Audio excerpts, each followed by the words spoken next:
end, Steve Woods. Weak tackle will be Andy Myers. Weak guard will be James Cardoza. Center will be Joe Ross. Strong guard will be Jim Smith. Strong tackle will be Derek Longsworth. Tight end will be Paul Contreras. At the wing back will be Michael May. Split end will be Stevie Woods. The quarterback will be Chad Reed. Fullback will be Richard Stevens. Halfback will be David Griffin. On defense for Fontana, we'll have Corey Terrell at defensive end. Bob Abrazizi, defensive tackle. Nose guard will be Deshaun Palmer. Offensive tackle will be Steve Kavaka. The defensive end will be Eric Cervantes. Rover will be Jeff McCarthy. Cornerbacks will be Terrell Davis and Felix Jones. Linebackers will be Josh Henderson and Chad Reed. That'll be the starting offensive and defensive lineups for Eisenhower and Fontana. We're looking forward to a great day. Well, Ed, we're breaking into as both teams are listening to the national anthem. Officials, all the pageantry starts to anticipate this very moment.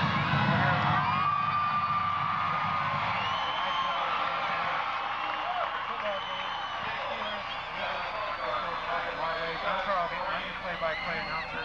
Welcome to the broadcast and simulcast of KV 1290. Ed, do you see any tension that exists, or both teams seem to have somewhat of a casual, laid-back approach? Well, Carl, as you know, we had an opportunity this week to go to the practices of both teams. And I felt that the Eisenhower, they seem to be a little looser than Fontana. Fontana kids naturally are a little bit younger. I think they're a little more uptight with all the attention this game's giving. But both players on both teams that we've talked to stated that they're up for the game. They want to produce and have a good day, and I think everyone's excited. Well, the officials are a crew that has worked together for over 10 years. The referee is Richard Smith, and the umpire is Alan Hollisey. Now, Richard Smith is the white cap that controls the flow of the game. He's the official that's in charge. Alan Hollisey, the umpire, will be right behind the defense. He basically watches the line play. He watches for holding, and that's his primary responsibility, and then he'll follow a secondary receiver. On the outer flanks, Rod Hoops is the head linesman, and he'll be on the sidelines of the visiting team. And he basically is in charge of the chain gang and makes sure that the spot of the ball. The umpire, Alan Hollisey, is the one that actually places the ball, and he'll be a key figure in some of those first and 10 situations. Bud Kennedy, longtime friend of mine, and he's worked on this crew. He's done many, many, many games. He's the line judge. He'll be on the home side. He basically watches the perimeter, and he watches the crackback blocks as they come to that side, and he's got quite a responsibility. Now, if they were not working a five-man crew, then the line judge would become a field judge, and he would have to go down and watch for pass interference at the snap of the ball. But that responsibility is taken by Jan Bissell, who is the back judge. He's the fifth man, and they basically run five-man crews at this level of high school football. Now, of course, our doctor in attendance, Dr. Chris Fleming and Jim Clover, represent the sport clinic in Riverside, and they are here to attend to any injuries. If you can see by the huddling up of the two teams, they're just about ready to come out for the kickoff. Of course, Fontana winning the toss, they will have the choice to either defer to the second half, or they'll have their choice, or they will receive at the beginning of the half. That's going to be a real key, Ed, on how the two coaches approach this game. I don't know if I'd want to be on defense first or on offense first as this game kicks off. Either way, you have Tennessee get in the scoreboard first is the key. Yeah, Carl, I think that it's going to be an outstanding game. Both teams, like I say, are really pumped up. I think for Fontana to win today, they're going to have a lot of stunts and quickness on D. I think Fontana's also going to have to put the ball in the air on first and second downs. And I think the real key for Fontana is their linebackers are going to have an outstanding game. With Eisenhower, I feel that they'll probably have to widen their splits and put some pressure on those smaller defensive linemen. I think they have to pound on that line. They also have to play great defense because both quarterbacks can pass super well, and they have to get the ball to Omar Love. Well, again, as you can see, the Eisenhower receiving team will be out on the field first. Fontana has elected to defer to choice at second half, and they will be kicking the ball. It was Eisenhower's choice to receive. And of course, you've got deep Marcus Soward, Omar Love, are both guys that can really pack the potato. They can really fly when they got the ball. Now, what you see here, and for those on the radio audience, for those of you, if they're in yet,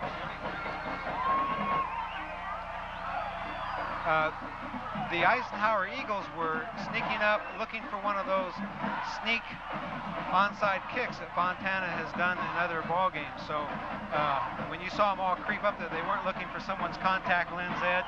They were waiting for an onside kick. And of course, the ball's been kicked deep, and it looks like Marcus Soward will take the ball, and he gets up into the wedge, makes a cut, and he's going to be down at about the 33-yard line is about where it will be spotted. And a host of Fontana High tacklers known for their special teams play were in on the tackle on that one, particularly led by number 43, Kiyo Hifo. Again, the Eisenhower Eagles are in the huddle. They'll go on offense first. They're led by Javon Hicks, the quarterback, and he'll march the team up to the line. In the backfield for the Eagles, you've got Tony Wilson, who breaks off into the flank. They're in a pro set. Damon Wilkins, the wide receiver. Whistle blows as the snap comes off. Ed, on those, a lot of tension there on both offensive and defensive line. There's been a lot said this week about these matchups.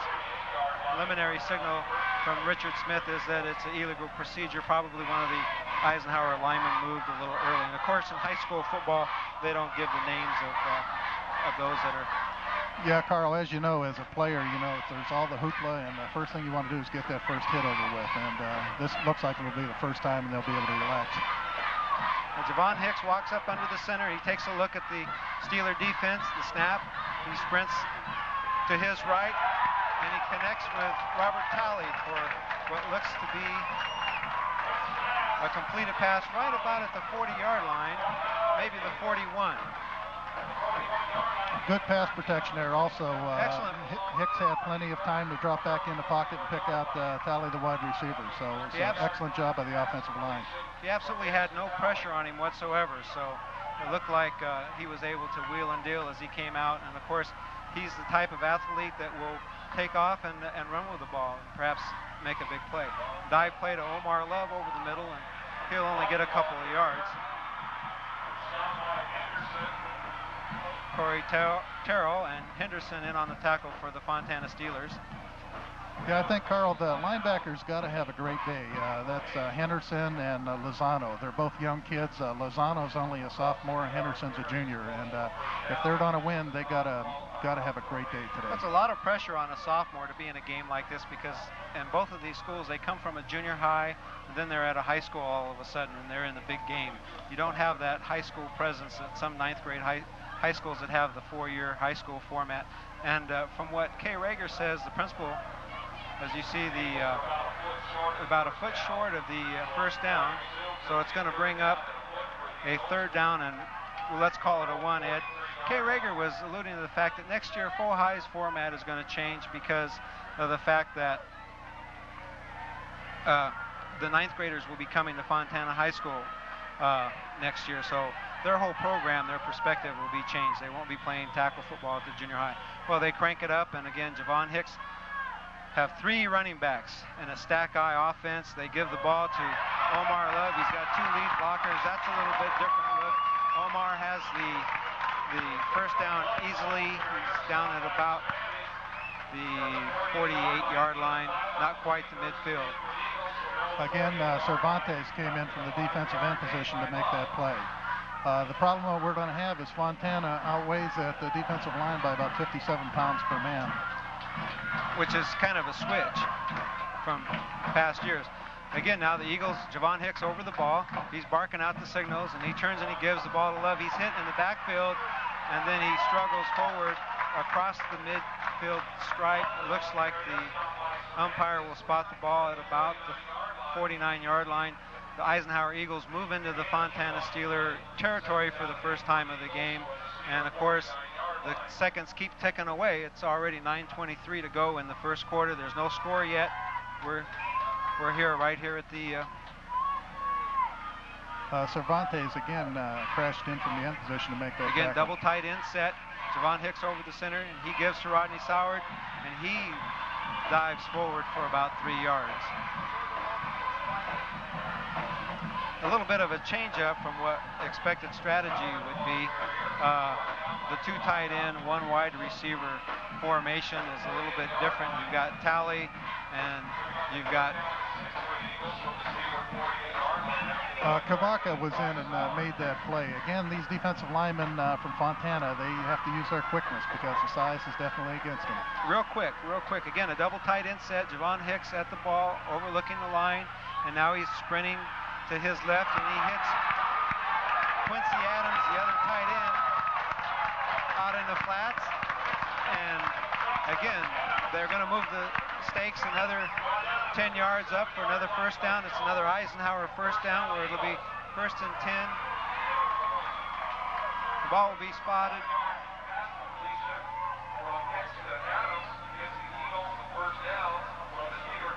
Right inside the 40-yard line. It's about the 37-yard line of Fontana.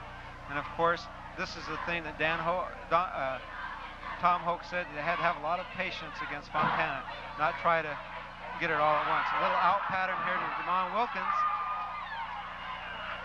Does a little turnaround pattern there. And Wilkins gets up. Looks like about a 6-yard gain. Davis was the cornerback on that time, and he took his time and made the tackle. It was a great outstanding tackle on the outside. Well, that's a reflection of the whole game, Ed. We're going to see a lot of good fundamentals because both of these teams are well coached, and they don't make a lot of fundamental mistakes. Every once in a while, something physically will happen. But fundamentally, both of these teams are well coached and very sound. Damon Wilkins and Talley are both out in twin flankers, out of the eye. Draw play to Soward, and that's snuffed in a hurry by number 49, Andy Lozano, I believe. Yes, Lozano, the linebacker, came in and made an outstanding play. Hit him behind the line of scrimmage, and of course, the power of the back pushed him through for about a positive 2 yards. It's going to be second down and about 8 yards to go for the Eagles, trying to keep the ball on the ground. They've got a well-mixed package. They throw in a little short passes, a little ball control, trying to keep the ball away from the high-powered Fontana Steeler offense. Again, you've got two tight ends. The option with Hicks this time to the right side towards the Eisenhower bench, and he gets maybe about the 3 yards he needed for the first down. They're going to keep the stakes moving. That was a very interesting play.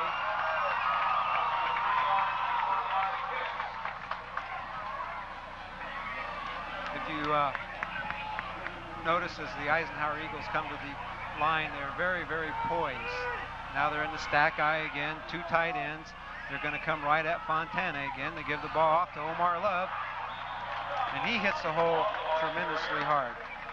We'd like to welcome the Came In 1290 listeners who have been listening to the Notre Dame game and with Tennessee. We will keep you posted on the Notre Dame game and recap the game as time allows.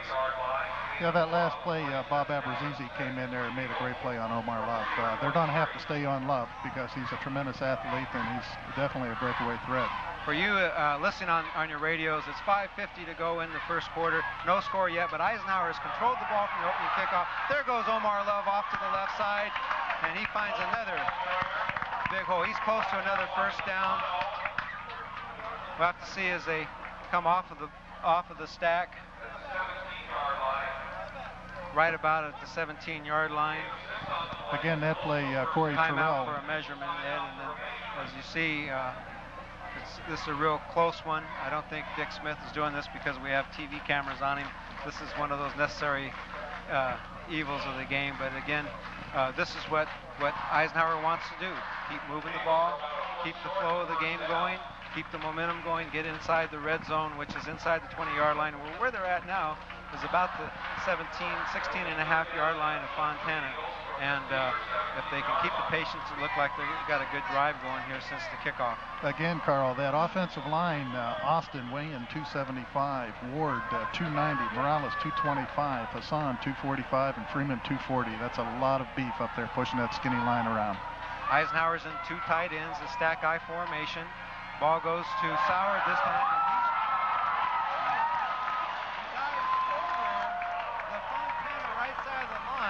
Andy Lozano there for the tackle, helped out by number 58, Josh Henderson, but not before he's got another positive yardage play. Oh, what a play that was. A lot of excitement. A lot of the Eisenhower fans are on their feet. Of course, this is a packed house with an additional 1,000 seats on the Fontana side. The stadium has been full for about 2 hours.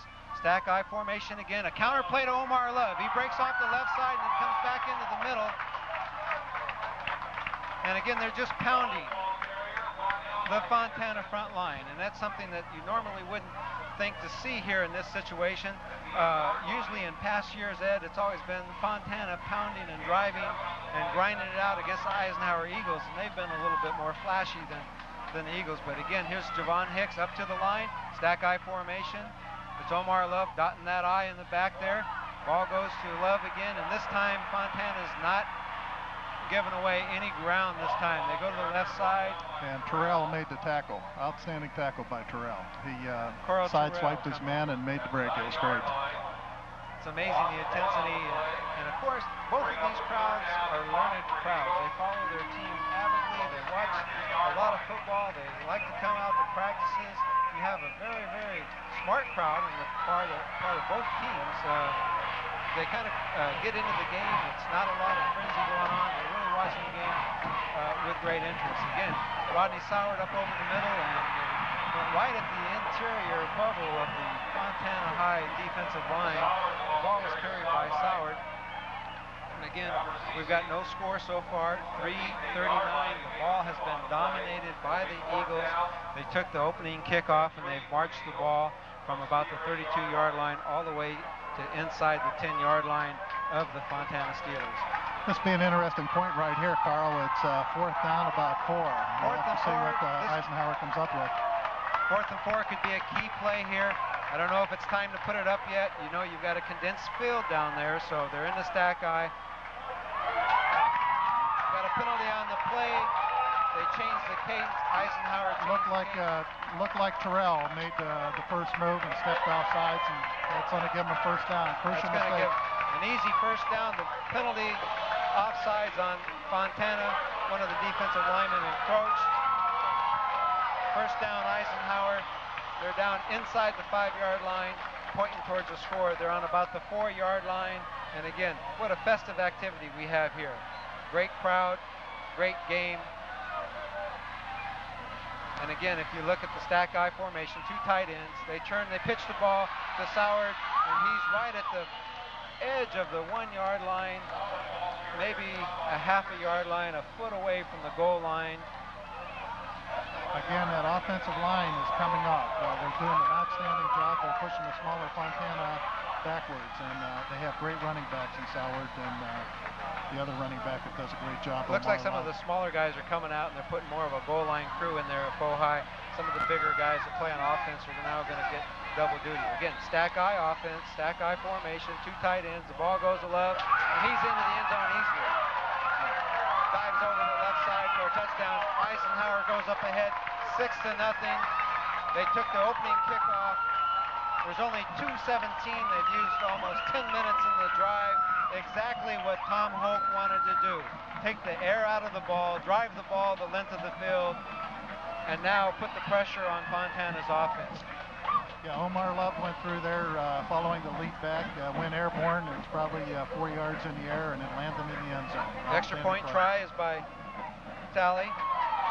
20 plays, 67 yards, 9 minutes and 43 seconds. Oh, what a great drive by the Eisenhower Eagles. Talley puts the point through like he's been doing for the last 3 years. He's a 3-year letterman here for Eisenhower High School. Another great play, getting into the end zone with Omar Love. Now, the monkeys on Dick Brooks' back, how do they respond? Do they put the ball?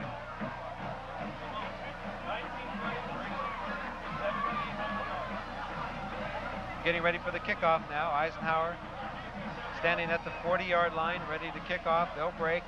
Fontana cautiously looks. Maybe there's a trick up Tom Hoke's sleeve that hasn't been produced up to this part of the season. Usually these two guys stick to pretty much what they've done all year. Both staffs know each other real well. The kick by Talley is another booming kick all the way down to about the end zone, and that's in high school. Michael May catches the ball, but he's not allowed to come out in high school. They don't have the option of running it out. It's automatic touchback. It'll come out to the 20-yard line, where Fontana High School will take over on offense. Ed, you want to go over that defense now for that Eisenhower will put out there? And of course, that's been the key to their success all the way through. I believe they've created a lot of opportunities for that Eisenhower offense. The Eisenhower D will be Jermaine Gray, weighing 240, Stan Smith 200, Anderson 220, and Aparicio Tate 300. Chad Reed barks out the signals. Michael May goes in motion. They turn and they give the ball in the power to Stevens. He runs over one would-be tackler on the right side, the left side of Eisenhower's line. It looks like a great gain. He's real close to a first down. It could be a 9-yard gain, it looks like. Again, that was a power sweep. Second down and 1. It looks like it'll be second down and 1 as we go. Exactly the kind of play that Dick Brook wants on first down. You want to have a big first down play, so you've got a little bit of option. Now they come in a spread formation. They're in a T backfield. They turn to give the ball again to Stevens outside here, and this time he's met by number 22, Javon Hicks, who's a two-way player, was also the quarterback, come up and made the tackle. His momentum carried him forward, Ed, to beyond the 30-yard line for a first down. They're at about the 31-yard line, make it the 30.5, where it will be first down 10 yards ago for the Fontana Steelers. Again, for those that have just tuning into the game, the Eisenhower Eagles took the opening kickoff, 67 yards, 20 plays for a 7-0 lead here early in the ball game. Flags fly. The left guard is obviously leaving a little bit soon, a little prematurely. We'll get the signal from Dick Smith down on the field. Looks like it'll be illegal procedure on Fontana. That'll march him back 5 yards. It'll be first down and 15. That was Jim Smith that got offsides. Again, he's a little anxious. They don't have a lot of pressure on the Fontana line, and that's Myers, Cardoza, Smith, and Longsworth, who's probably their best offensive lineman. The Steelers still look very poised coming to the line. I know they're anxious to make a big play. That's just one of those things that happen to those linemen. The ball could have been coming his way, and he could have been anxious. High backs that inside counter to David Griffith. He dips outside. He's going to the right side. He got a lot of horizontal yardage, but not a whole lot vertically up the field. It'll only be probably about a 6-yard gain. Gets them back to where they were. It'll be second down and about 8 yards to go for the Steelers. That's been one of the outstanding plays for the Fontana offense. They run a counter somewhat similar to the Redskins, and it makes those defensive big boys stay at home. Eisenhower really did a good job scraping down the line. Of course, with their supreme quickness, it's hard to get outside on Eisenhower. That's been the book on them for many years. Chad Reed drops back to pass. Looks like he's in trouble. He's sacked by Javon Hicks.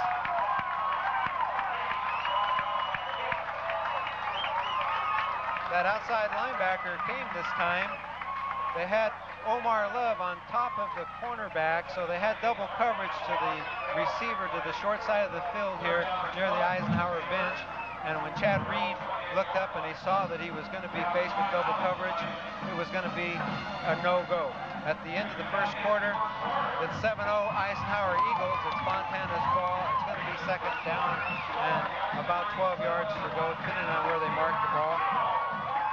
Following this afternoon's game, keep it right here on KMEN 1290 for the Eisenhower Fontana postgame show, featuring stats and interviews on today's game, right here on the Station of Champions, KMEN 1290.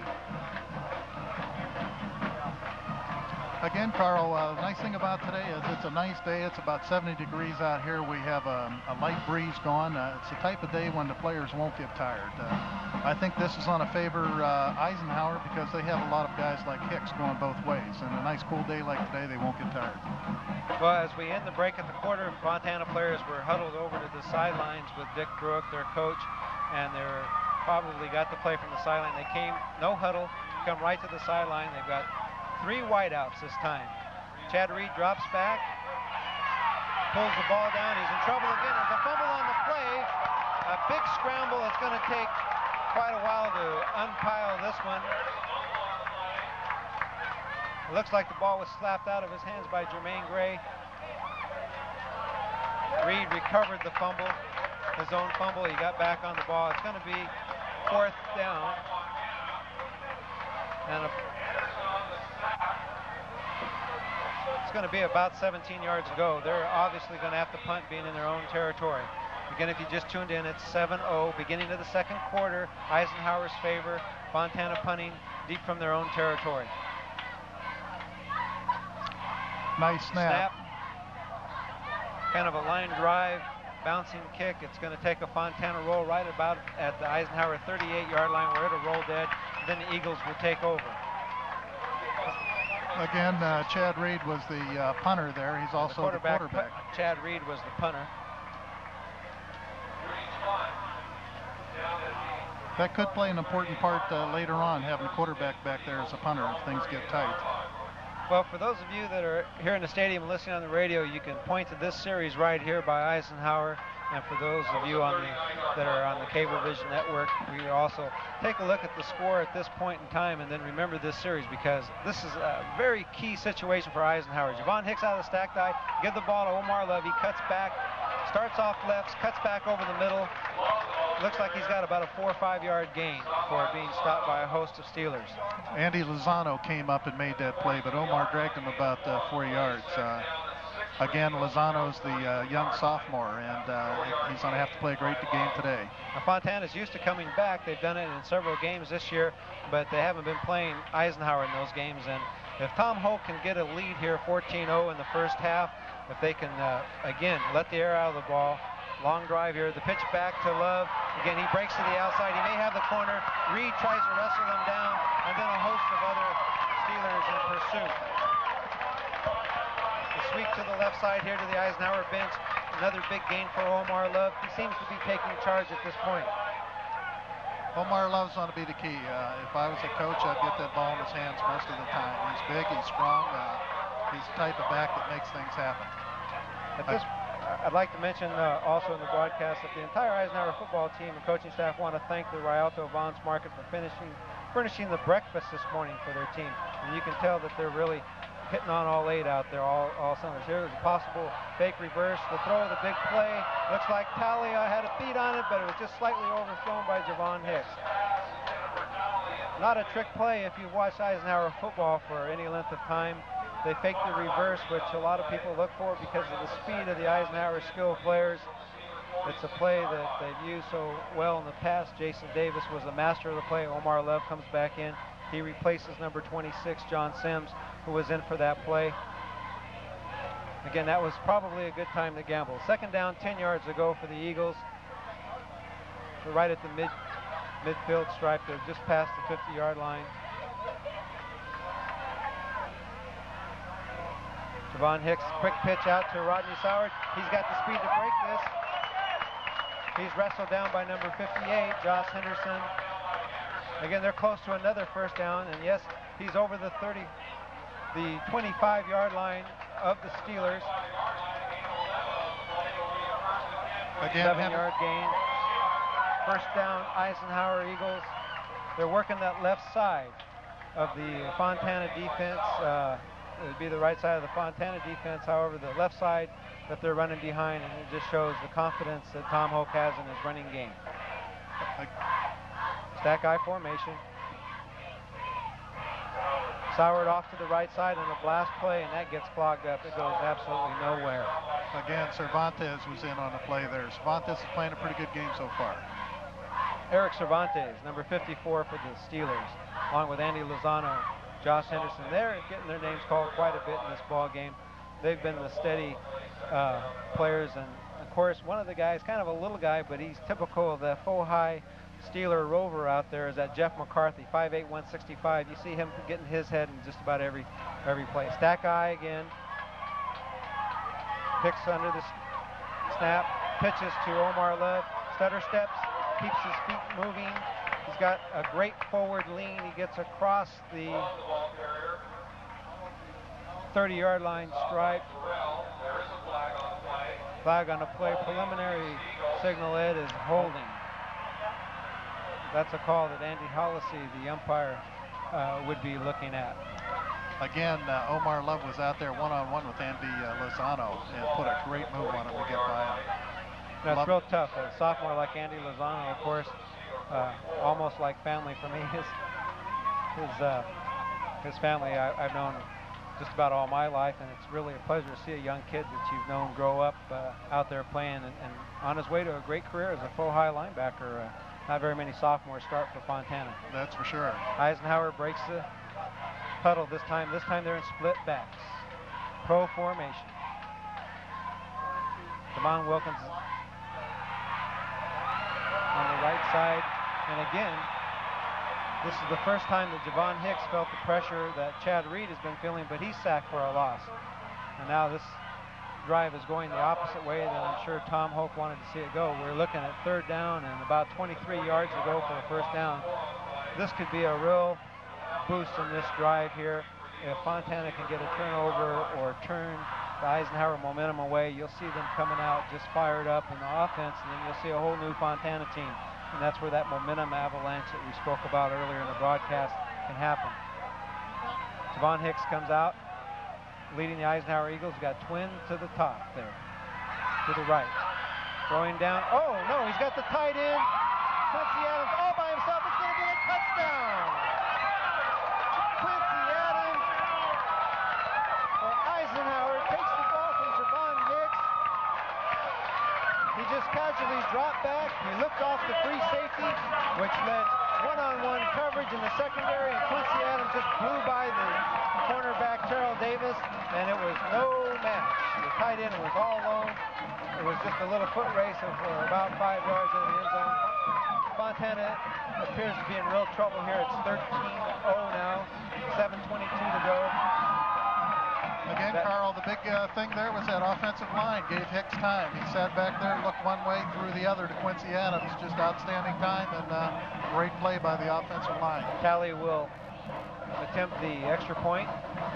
Ball's down, the placement's up, and it's good right down the middle. It's going to be 14-0 Eisenhower with 7:22 to go in the game. With 7:22 to go in the 1st half. Our cable vision audience will get a chance to look at this again. And oh my, what a play. He just casually dropped back all the time in the world. He hits Quincy Adams at about the 10-yard line. Touchdown Eisenhower. And now the Steelers really have a hole to dig themselves out of at this point. Ed, do you think that you're going to see Fontana change their game plan and maybe shift into plan B, or do you think it's too early to panic? Well, I think it's a little early to tell, but again, I think what Fontana has to do is put that ball in the air a little bit more. I feel they got to pass on 1st and 2nd down and then make their running game go. Well, 9 plays, 62 yards on that drive. Hicks to Adams on a great pass play that it was just laid up there just perfectly. The kickoff by Eisenhower now. Talley booms this one. It's a line drive. It's going to go in the end zone. No return on this one. Again, it'll be a touchback. Fontana will take over on the 20-yard line, and this time I think you're going to see Gary Tessitore, the young junior, number 12, come out this time. He's got the rocket arm. 14-0, Eagles leading, 7:22 to go in the 1st half. Tessitore will be leading the Fontana Steelers from the huddle. And they've got some weapons to go to. Stevie Woods, the wide receiver, number 7. He's on the Fontana side. Snap, return, the give. Ball is given to Stevens, and he's given the weak side power play, which is a staple part of the repertoire of Dick Bruick. You see that play. And again, he probably didn't want to come out throwing on first down to give the younger Tessitore a chance to warm up a little bit, get the snap. Great power play off to the left. Good positive yardage on first down. Second down and 5 yards to go for the Steelers. Time for them to do a little bit of a gut check, but they've got the kind of team that can do it. They've been here many a time before. Wing formation. Tessitore back to throw, a little turnaround pattern, and that's complete to number 81, Greg Verberger, and he's able to get up enough for the first down, about the 37-yard line, it looks like, maybe the 38. Yeah, I think, Carl, they have to do that a little bit more, you know, because each man on that offensive line is outweighed by 25 pounds. If they can pass on first or second down, keep that defensive line off them a little bit, they'll be a lot better. Fontana breaks the huddle, and Tessitore over the line. Now it looks like he's calling out an audible, which he said he had the green light to do. See something, he's going off to the left side power again with Stevens. And again, another good gainer on first down, which is real important in the full high offense. Really no time to panic. There's a lot of ball game left here. Be second down at about 5 yards, which gives them the option to wheel and deal a little bit more. Seems like Fontana's starting to settle down a little bit. They're getting close to getting in Eisenhower territory. They're on about the 42-yard line, their own 42-yard line, and as they break the huddle and approach the line, Tessitore looks at that Eisenhower defense, looks to see if there's any type of audible, another play can get into. Again, here's the power sweep, again, towards the faux high bench, which is on the south side of the field. Looks like he picked up probably about real close to the, looks like it's close enough to measure. Dick Smith will call for the change out again. 4.5, maybe 5 yards. It looks like it may be a first down. Again, this is what Fontana has to do, Ed, does not panic at this point. Well, again, they went to their power side with Smith and Longsworth, the offensive guard and tackle, going to that side. They ran against Aparicio Tate, whose nickname is Ice Cream, and he weighs in at a slim 300 pounds. Again, Aparicio Tate, they call him Ice Cream because someone thought that his first name sounded like the flavor of the month. And maybe a little later on, if we have a chance, we'll get into some of the nicknames of some of the Eisenhower players. Well, we had a great week of practice, and we got to learn quite a bit about these teams, and both teams intensely prepared. Tessitore sneaks it over for the first down. It was a 3rd and 1 situation, and he easily gets it. I think he just had to lean over. He's about 6'3". The interesting thing about Tessitore is he throws the ball left-handed. He goes out for the baseball team, and he only throws a baseball right-handed. I asked him about his golf. He said he plays both left and right-handed when he plays golf. Quite an athlete. And that's what it takes a quarterback at the high school level. You have to put your best athlete at quarterback. He's got to be the type of leader. Now they're in a wing set to the right side. Tessitore fakes into the line. He's throwing over the middle. And broken up by Omar Love. The intended pass was for Mike May, number 6. Omar Love probably had a little better beat on it. It was well overthrown. It's going to set up a second down and 10 yards to go. Not the type of position that the Steelers want to be in. Carl, that ball was thrown over 30 yards, and Tessitore just made it look easy. The kid has a great arm, and he can really wing the ball, and it was a perfect spiral going down there. The second down and 10, it looks like the Steelers may need Tessitore to wheel and deal here. Fontana in the wing set to the left. Back set in the T formation. They give to Stevens off to the left side. Seems like they like something that maybe they saw in the films this week. Well, again, they're running a strong side, and Derek Longsworth made an outstanding block there to break him free, along with Jim Smith. They're the power guard and tackle on the strong side every time. That's going to bring up a 3rd down and 7 for Fontana. They're just over the midfield stripe, looking to get further into Eisenhower territory. For those of you that have just tuned on, there's 4:20 to go in the first half. 14-0 Eisenhower, but Fohai has got a drive going. Wide receiver to the near side. Inside reverse to Michael May. nothing doing. Eisenhower has got that play well scouted. Doesn't look like they're going to get the big play on the double reverse. Michael May probably about a 2-yard loss. Eisenhower's going to take a timeout. Big decision here for Dick Brook to punt the ball, play for field position, or to keep the ball and try to keep the drive going. Following this afternoon's post-game show, keep it right here on KMIN 1290 for major college action as Clemson tickets and as Clemson tackles North Carolina at 4 p.m. this afternoon on the Station of Champions, KMIN 1290. Take a little break in the action here. Eisenhower is taking the timeout. Sometimes this is just a little bit of a scary thing to do. I know in coaching against Fontana, I hated to give them a chance to huddle up on the sidelines like they're doing on the south side of the field. It was always kind of a scary thought what they would come up with. They come up with a lot of big plays at these type of moments. And of course, the Fohai side, Ed, doesn't really seem to be too worried at this time. They're down 14-0. They've seen their team down before. They've seen them come back. The community has complete confidence in the coaching staff, and of course, now they're lined up in punt formation. Eisenhower not really believing that they're going to punt. Again, Chad Reed's the other quarterback, and of course, he gets away an excellent punt. It's going to hit at about the 15-yard line, where it'll end up, bounces around, and of course, Fontana downs it. Number 61, James Cardoza, downs it dead for the Steelers. Eisenhower will take over at about the 16-yard line, where they'll have the ball 1st and 10. Eisenhower, 3:52 to go in the first half. Again, just what we expected. The game's going extremely fast.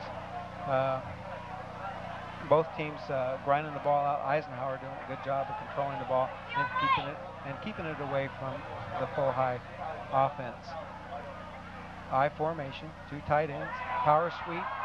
Omar Love looked like he was isolated, and then all of a sudden it was closed.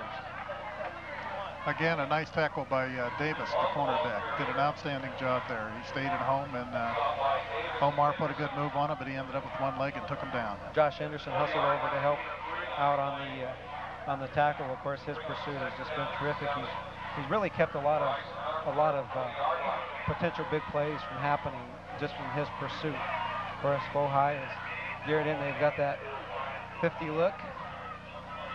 Eye backs. Little counter play. Goes to Soward. Looks like he's got the outside. Going down the sidelines. And the ball was blown out of bounds by the line judge, Fred Kennedy. It's going to be at about the 35-yard line. Eisenhower running the ball towards the north side of the field, over the left side of Eisenhower. The Notre Dame-Tennessee game, you've got Notre Dame 34, Tennessee 28, 8 minutes left in the 4th quarter. Again on that play, Bassam Hassan made an outstanding block on his man. Took him out, that opened up the hole. Just an outstanding play by Bassam Hassan. Of course, Eisenhower has a tremendous offensive line. They're big, they're fit, they're athletic, and they've been getting off the ball, and it's really been the difference in the game at this point. High backs, pitch goes to Omar Love, off to the strong side here on the short side of the field. He stretches out past the first down marker. First down, 10 yards to go for Eisenhower. Again, Jones, the cornerback, came up and made the tackle. Omar Love just puts a lot of moves on out there. He's very elusive and hard to get. And these cornerbacks have all the He's really a load when he comes around the corner there. And of course, they're running to the short side of the field. And of course, if Fontana's caught in a slant, that's going to open up a big play. They've got twin receivers. Talley is wide to the right, flanked out there along with Damon Wilkins. The pitch goes to Love. He rears back like he's going to throw, and then he puts the ball down and he scrambles back to about the line of scrimmage. It's going to be 2nd down and 10 for Eisenhower. The first real trick play of the ball game was a potential tailback pass from Omar Love. He was looking for Talley or for Wilkins downfield. Both of them were covered. Again, you're not going to fool these two teams because they've gone against each other through the years so many times. And you know, Love made a great play. Most backs, when they get that ball, they want to be a passer and they just throw it up regardless. But Omar Love took a look down, put the ball down, and there was a great tackle by Cervantes, again, coming in from the outside to make the tackle on Love. It's going to be 2nd down and about 10 yards to go. And it's Eisenhower's ball, right at midfield. They're short of the 50-yard line stripe. Again, Carl, I think what's happening here is that offensive line is just controlling Fontana's defensive line. They're putting a lot of pressure on the corners and also on the two young linebackers. They're going to have to make a lot of tackles today to contain this big Eisenhower line and also the backs that they have. I'd like to remind the K-Man audience, join me and Mike Sola tomorrow morning at 8:30 for K-Man Prep Talk, right here on K-Man 1290. We'll analyze the Eisenhower-Fontana game and give you a chance to voice your opinion. Call in tomorrow at 8:30 a.m. on K-Man 1290, plus your chance to win tickets to see the USC-UCLA game. Eisenhower at the line, in the eye. Little screen play underneath where they're tied in to Quincy Adams, and of course, not a whole lot on that ball, and it bounces off of his hand. Luckily, it wasn't intercepted by a defensive lineman by the Steelers. That could have turned the whole game turned the whole game around. With 2:07 to go in the first half, Eisenhower's ball. It's 3rd down and 10 yards to go. Yeah, that's tomorrow morning at 8:30 on K-Man 1290. If they call 825-1290, they'll be able to reach the studio, and we're going to open up. I have Louis Brewster and Nick Leyva on the show tomorrow, along with yourself.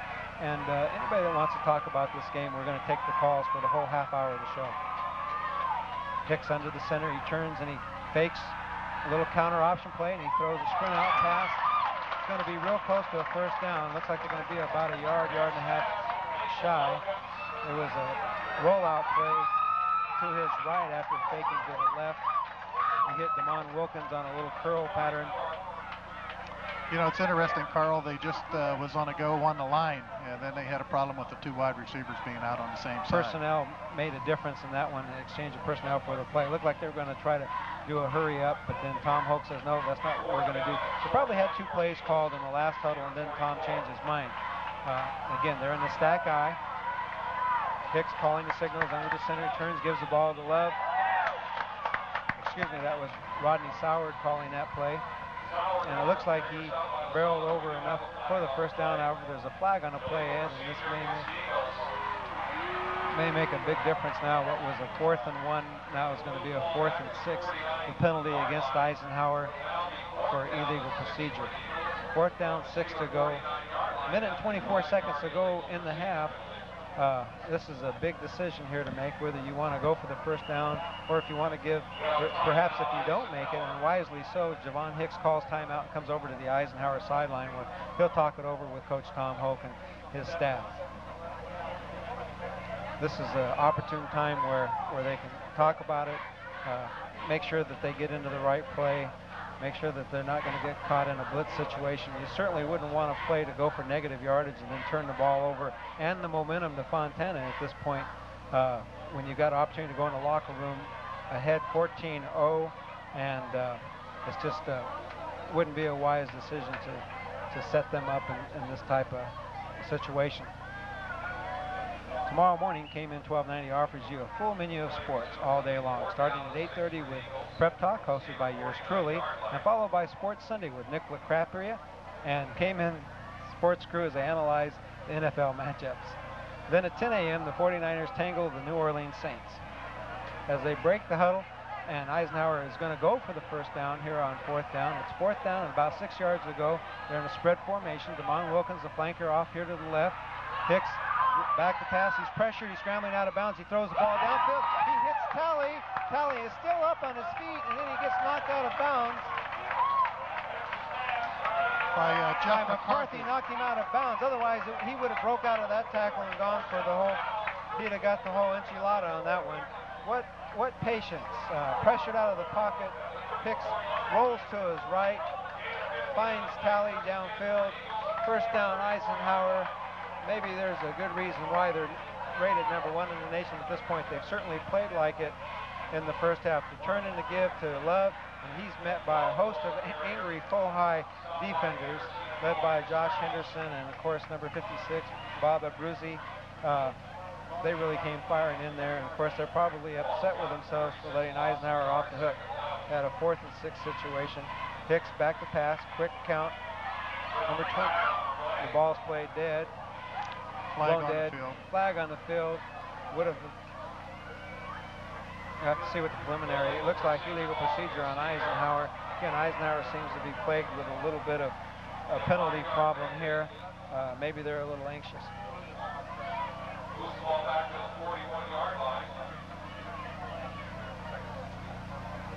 Okay.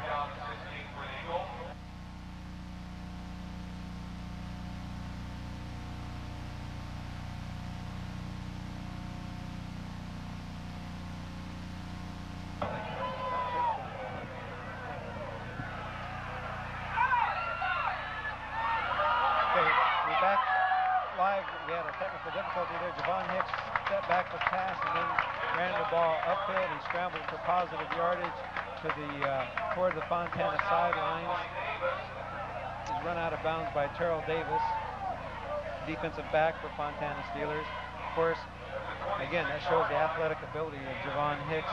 He didn't see anything. Rather than throw the ball into coverage, he brought the ball down. With his athletic ability, he made something out of nothing. Third down and about a long 3 yards to go. And Eisenhower has pro set out of the eye. They turn, they give the ball to Soward, and he breaks back over the left. And again, he's held up right at the line of scrimmage. He'd be lucky if he got back to the line of scrimmage at all. Yeah, again, Bob Abruzzi came in there and made a great play. Forward momentum may have carried him. Yes, it did. It carried him enough for the first down. It's going to be first down and 10 for Eisenhower. So they've got a heck of a 2-minute drill going here, Ed. And Javon Hicks is calling the signals from the line. They're right back up again. He drops back to pass. He stumbles, and then he's sacked by Deshaun. It wasn't Deshaun Palmer. It's number 60. Tupulo came in and made the sack. He finally got by the big Eisenhower lineman that's been blocking him, probably on a slant play. Again, Eisenhower over the ball real quick. That's the end of the first half. Eisenhower leads 14-0. They were threatening again at the close of the half. What a tremendous ball game that the Eisenhower Eagles and Cohigh, for all that matter, are playing. Both teams are squaring off, and it's the kind of game that we had hoped for and that we thought was possible here today. It's 14-0 in favor of Eisenhower High School. We're going to have about a 15-minute halftime show. We've got a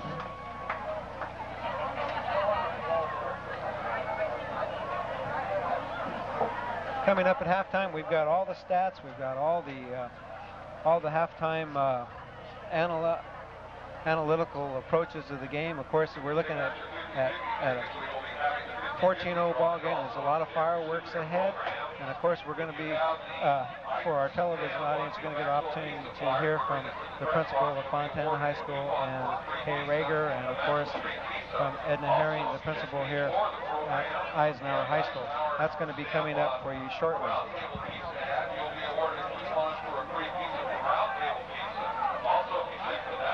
Go ahead. What are your thoughts on the first half? Did you think Eisenhower was going to be able to control the line of scrimmage as easily as they have? Well, we said in the beginning that Eisenhower has a big offensive line, and it's going to put a lot of pressure on the linebackers, Lozano and Henderson. And as you listened, we've made a lot of calls with Lozano making tackles and Henderson. So the offensive line of Eisenhower has definitely been controlling it. We hear a lot of tackles from Davis, the cornerback, and Jones. They're just controlling the inside of the line, putting pressure on the smaller Fontana linemen, and they're forcing everything outside where the cornerbacks and the linebackers have to make the tackles. So I think up until now, Eisenhower's had their way. They've done an outstanding job, and they've controlled the line of scrimmage, and that's what wins the games for you. One of the things that's starting to happen is that the Eisenhower Eagles marching band is prepared to perform, and as the crowd awaits the second half. Again, this is the type of atmosphere Eisenhower and Fontana have been going at it for years and years and years. And of course, this is a game that the Inland Empire kind of waits and looks forward to seeing happen every year. Well, I guess we're going on live again. This is Rialto Mayor John Longville, and I want to express our appreciation to all the wonderful people who cooperated in enabling us to put this on the air today. This is so great to be actually watching our game on live and having everybody able to watch it at home and not taking care of the crowd problems. Everybody knows the score. We're 14-0. I want to thank Cablevision. I want to thank the Smith Food and Drug Centers for their help, and all the wonderful people who carried this. And for the people who are watching us at home, I want to mention that this channel is also used to cover our council meetings, channel 38 on Tuesdays, first and third Tuesdays of the month. I want to urge you to tune into that if you get a chance. And I'm going to turn the microphone back over here. Leslie, if you can come on back over, and we will get on with, I believe we have some interviews with our principals. Leslie? Hi, everyone. I'm Carl Gayton. I'm your play-by-play announcer. Earlier this week, we're Edna Herring, the principal of Eisenhower High School. Her involvement in the CIF Executive Council is a direct reflection of why you see the excellence that the Eagles perform, not only on the playing field, but in the classroom as well. Edna Herring is a very active person in the CIF and very visible here on the campus. We'll be right back to hear from her at this halftime segment, all about Eisenhower High School and the great things that are happening here with the Eagles. Hello, and welcome to the Eisenhower High School, Fontana High School football game. I am Edna Herring, principal of Eisenhower High School, and I am entering my 3rd year as principal this year. I am a very proud principal of Eisenhower. I'm very pleased to let you know that we have more than 3,100 students on campus. This is a campus that is greatly diverse in its ethnicity, and our students are very exciting students who have a lot of talent, a lot of skills, and are energetic and have a very bright future ahead of them. Not only do our students do well on the playing field, they also do well inside the classroom. I am very pleased to let you know that we have 3 very talented academic teams, the academic decathlon team, the mock trial team, and the Odyssey of the Mind team. These 3 teams compete with students throughout the county at various competitions held throughout the year. Last year, our academic decathlon team tied for 1st place in the super quiz with Redlands and San Bernardino High School, and they ranked number 6 in other areas with 28 other schools. In addition to our academic programs, we have numerous extracurricular activities in which our students are involved. And of course, our students must have a 2.0 grade point average to be involved in school activities. The school offers 41 clubs and organizations ranging from the Black Student Union, MECHA, Subobans, Paraclean, to sports clubs or athletic clubs. We have a new parent-teacher-student organization that was reorganized last year and is doing extremely well, offering many activities for our students and scholarships at the end of the school year for our seniors. Our booster clubs and our gridiron club have done extremely well in fundraising for our students. We hope that you have been a participant in those clubs and organizations. If you would like to know more about our booster clubs and our gridiron, please give my office a call. The Rialto Scholarship Program, which is a community program, has done extremely well in funding scholarships for our seniors at the end of the school year. We're very proud of our instrumental music program, and as you are watching now, our band is performing, and they have done extremely well throughout the community in earning awards for various areas of music.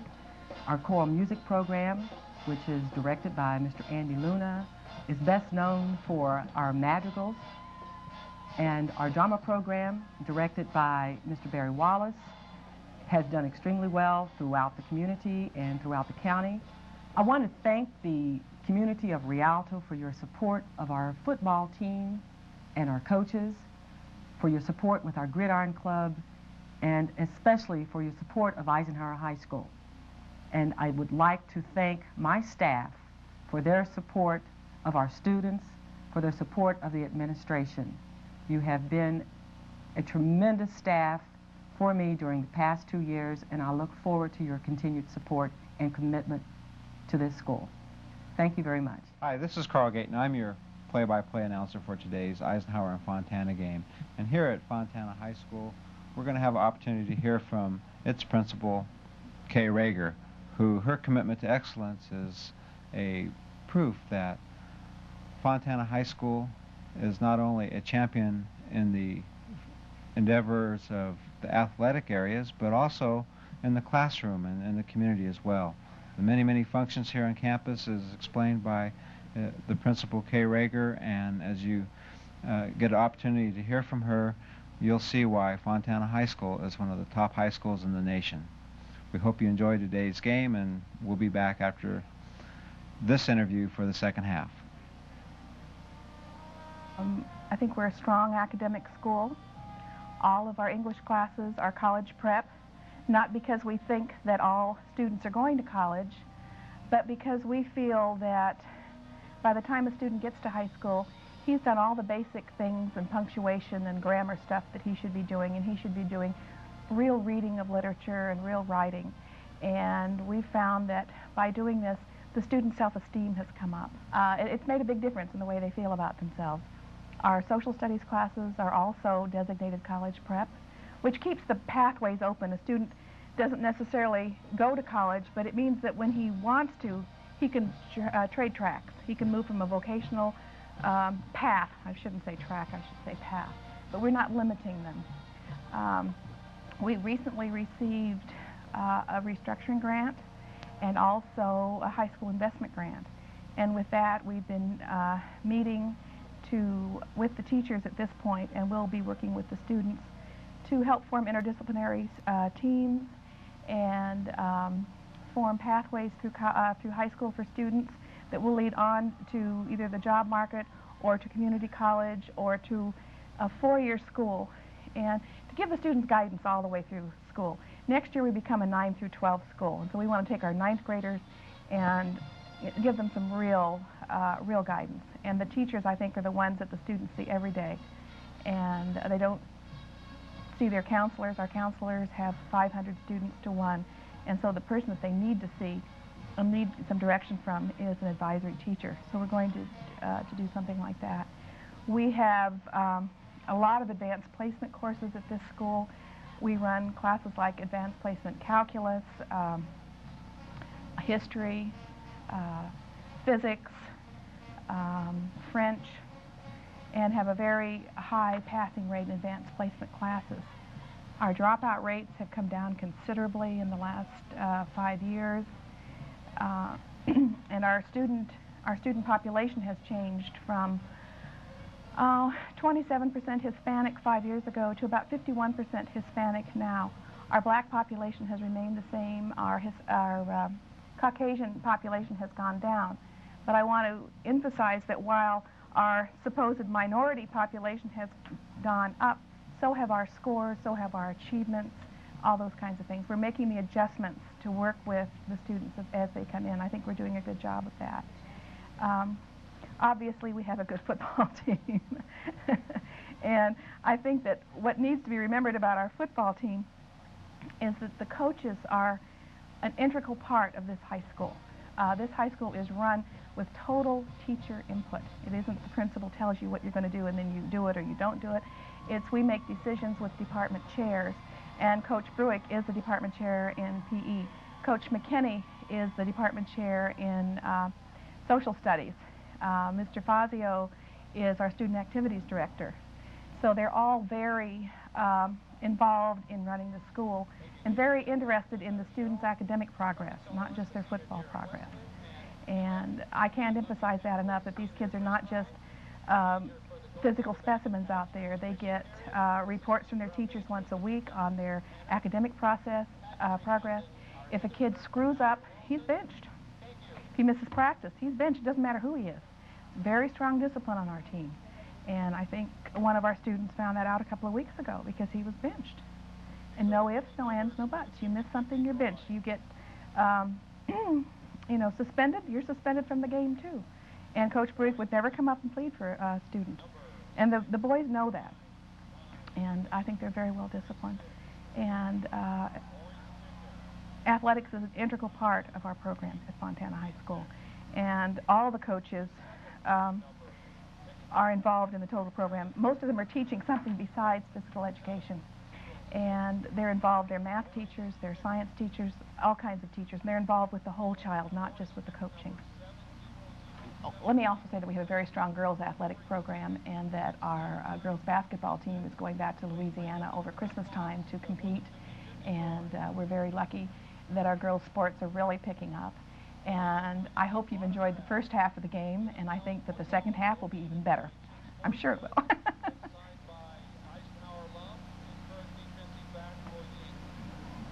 Los Angeles Raiders, Ronnie Lott, the winning ticket. Fine principal here at Eisenhower High School. 2 motivating forces. You know, it's amazing. Great The 2 ticket.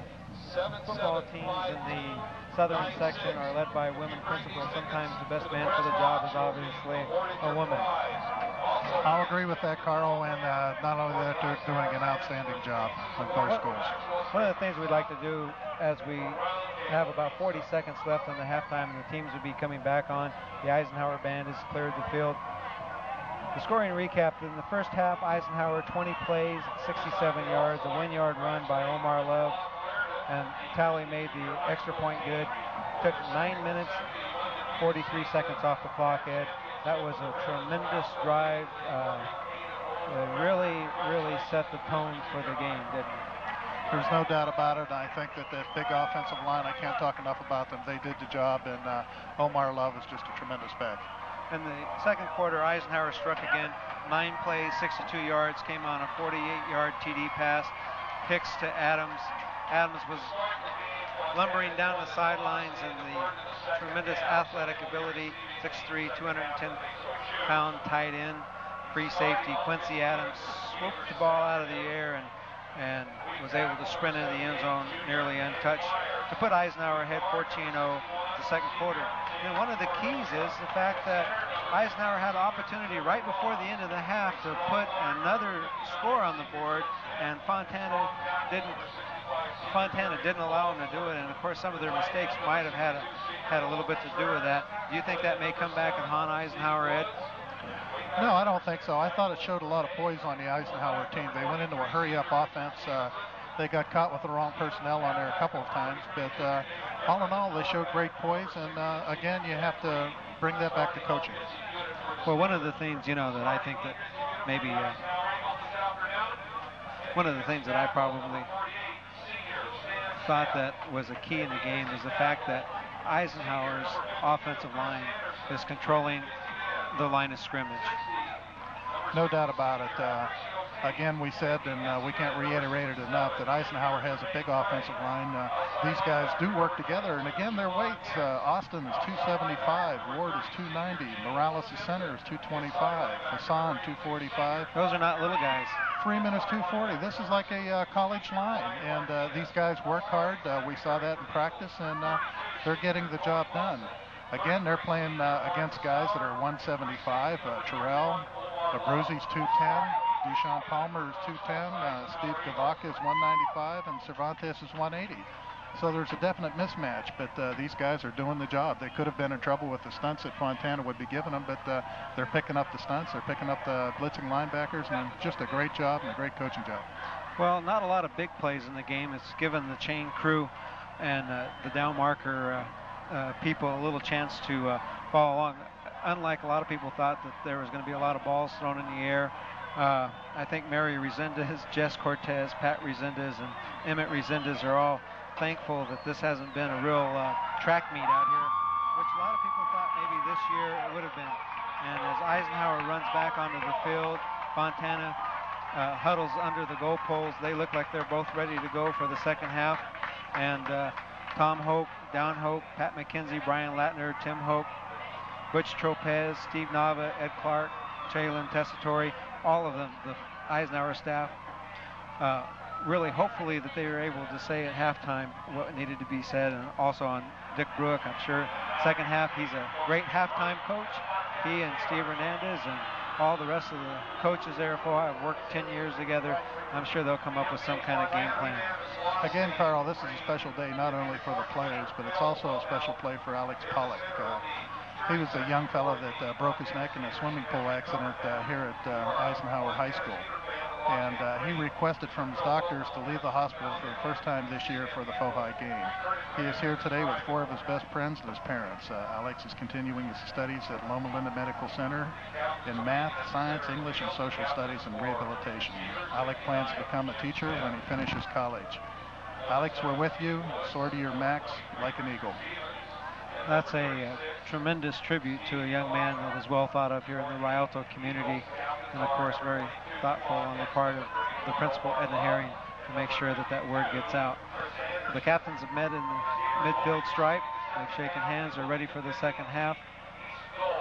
Okay, again, the captains for Eisenhower are Javon Hicks, Omar Love, Chris Anderson. Captains for Fontana are Steve Kavaka, Richard Stevens, Stevie Woods, and Jim Smith. To start the second half off, you'll have Eisenhower kicking off to Fontana. Fontana won the toss at the beginning of the game, and now they have elected by deferring to the second half to make the decision to return. In this situation, Ed, sometimes you look at, if it comes down to the last 2 minutes of the game, being able to receive at the second half, it gives them a chance to be on offense to catch up, but also it'll have Eisenhower, if they're trying to kill the clock, they'll have the clock facing their offense at the fourth quarter, and that's a bigger advantage than maybe a lot of people realize. Well, we're ready for the second half kickoff. Tally boots it up, another one into the end zone. This one, like all the others today, will not be returned. Fontana will take over at the 20-yard line where it'll be 1st and 10. We're here at the beginning of the second half. We welcome both our listeners and viewers on Cablevision here in the Rialto community, as well as Cayman 1290 here in the Inland Empire, the station of champions, bringing you the local high school sports. Again, Tally puts them in the hole. Fontana started, I think, at the 20 each time. Chad Reed, starting the second half as he did the first half, gives to Stevens over the left side, and again, about a 3-4 yard gain over the left side of that line where they like to seem to run. I think they favor the older linemen on that side of the line there. John Sims came up and made an outstanding play. Kept them for about a yard gain. 14-0 favor of Eisenhower Eagles. We're just now beginning the second half. Chad Reed calling the signals for the Steelers, the senior. Has been in a lot of big ball games. Maybe it's his leadership that Dick Brook is going through here. Perhaps maybe yielding to the senior over the junior. Again, the T formation, 2 wide receivers and a wing back. May the wing back.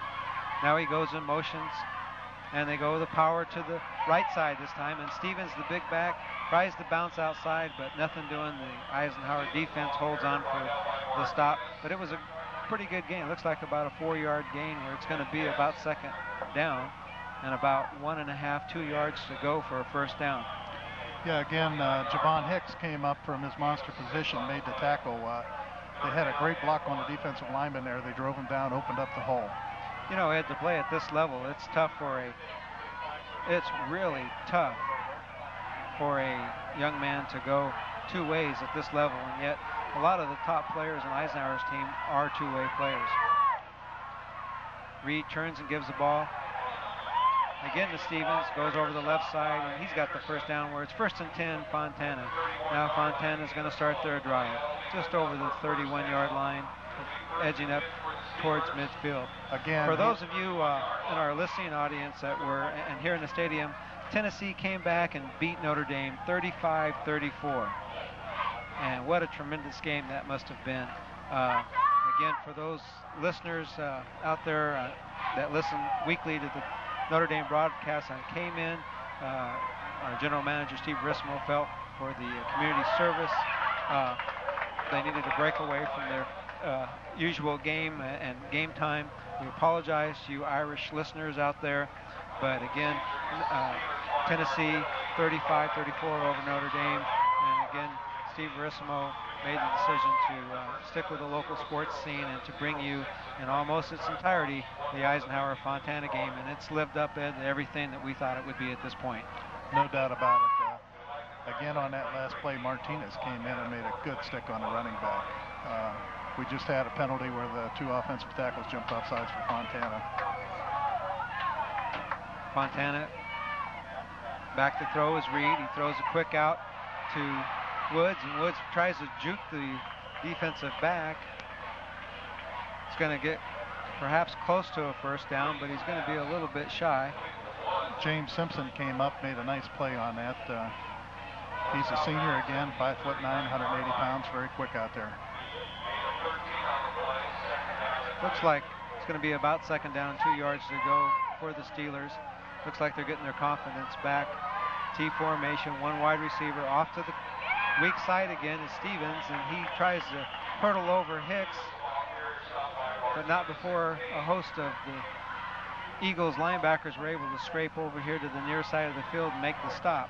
Again, Martinez came up, made an outstanding play there. Again, Fontana's going to their two strongest linemen, Longsworth and Smith. Both guys doing an outstanding job on the outside, and they're forcing the linebacker, Martinez, to come up to make the stop. Looks like we have a Steeler down on the field, injured at this time. It's going to be a first down and 10 yards to go for the Steelers. 8:59 to go in the third quarter. We've just begun the half. And again, Fontana is trying to do basically what Eisenhower tried to do in the beginning of the first half. Ed, we'd like to wish the best of luck to both the academic decathlon teams of both Eisenhower and Fontana High School.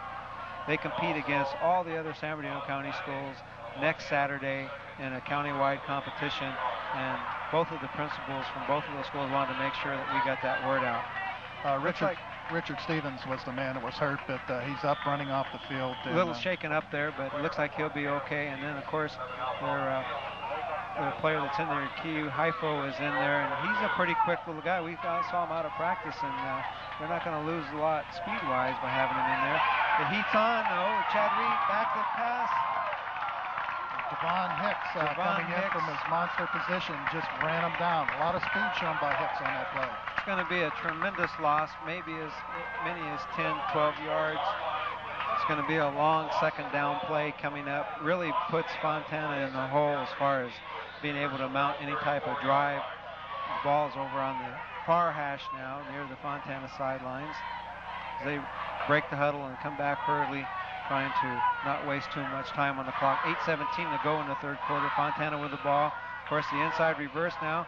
David Griffin looks like the ball carrier, and he doesn't get a whole lot up in the, cutting back up in the middle of the Eisenhower line.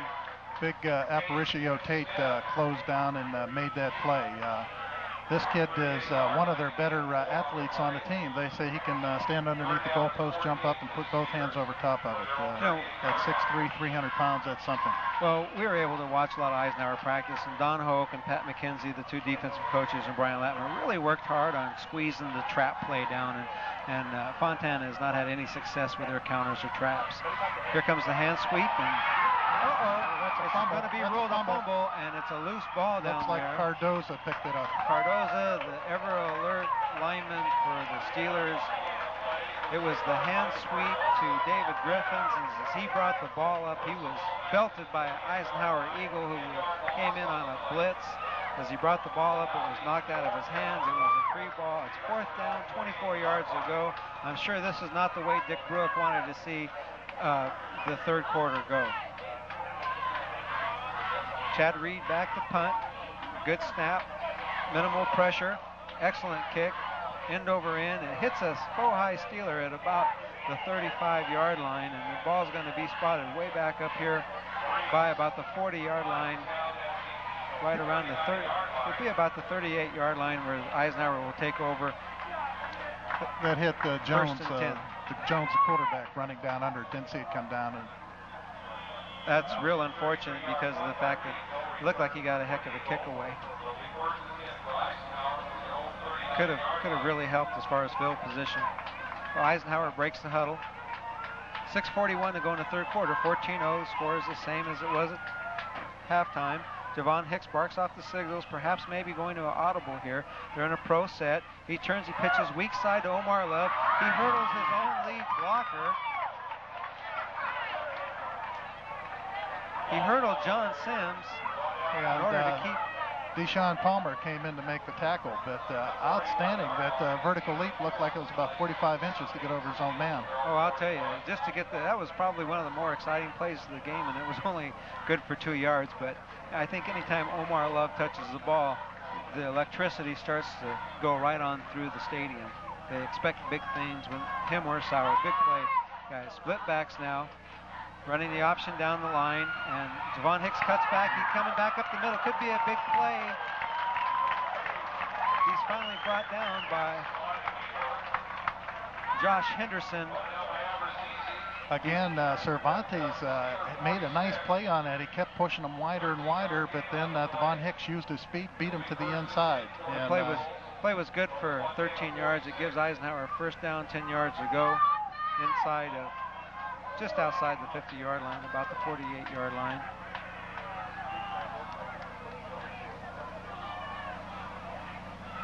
Hicks back to pass. He sprints out wide to his left, and he's going to be wrestled down. Again by Cervantes. Cervantes just all over the field. He's having a great game. The thing he did there, Hicks was trying to throw the ball, but he just sort of stifled him where he couldn't throw it. And then when Hicks put the ball down, he came in and made an outstanding tackle. Cervantes is doing a great job, as well as Josh Henderson. And like I said before, it's the linebackers they're putting the pressure on. That the offensive line's doing a great job for Eisenhower. That's about a 6-yard loss, Ed, so it looks like it's going to be about 2nd and 16. Not really a good position for Eisenhower because it puts them back over the midfield stripe. They're back on their own 48-yard line where they originally had the ball on the Fontana 46-yard line. Draw play to Love. He's breaking up the middle. Now he's scooting across the grain.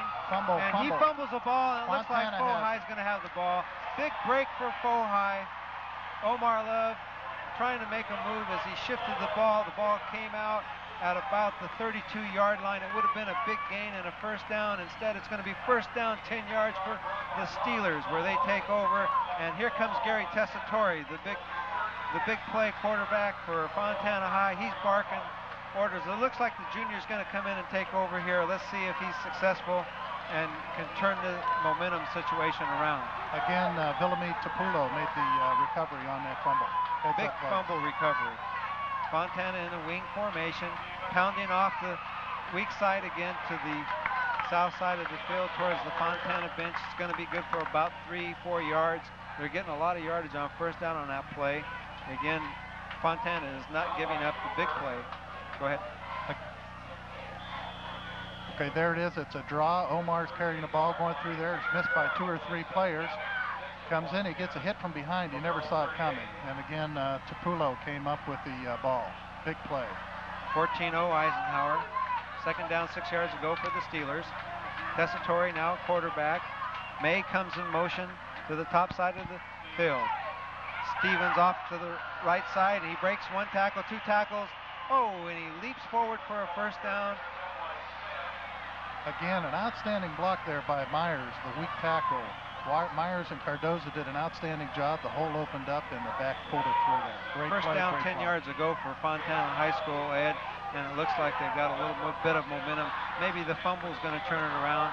Again, Fontana is a team that plays with a lot of emotion, and it's hard. You've got to keep that crowd out of the game, and you've got to be able to keep the ball away from them. And right now, it looks like it's going to be tough for Eisenhower to turn them back.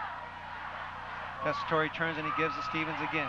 He seems to juke in, duck out, and then gets upfield and gets positive yardage again on first down off that left side. Play looks good for about 5 yards. It's going to be 2nd down and 5 yards for Steelers. He crosses the 50-yard line. Fontana back in the territory of Eisenhower only for the 2nd time of the game. Again, they ran that strong side again with Longsworth and Smith doing an excellent job blocking. Eisenhower fans are rooting their defense on. Tessitore takes the snap. It looks like a little trap play to Griffins. Doesn't get a whole lot.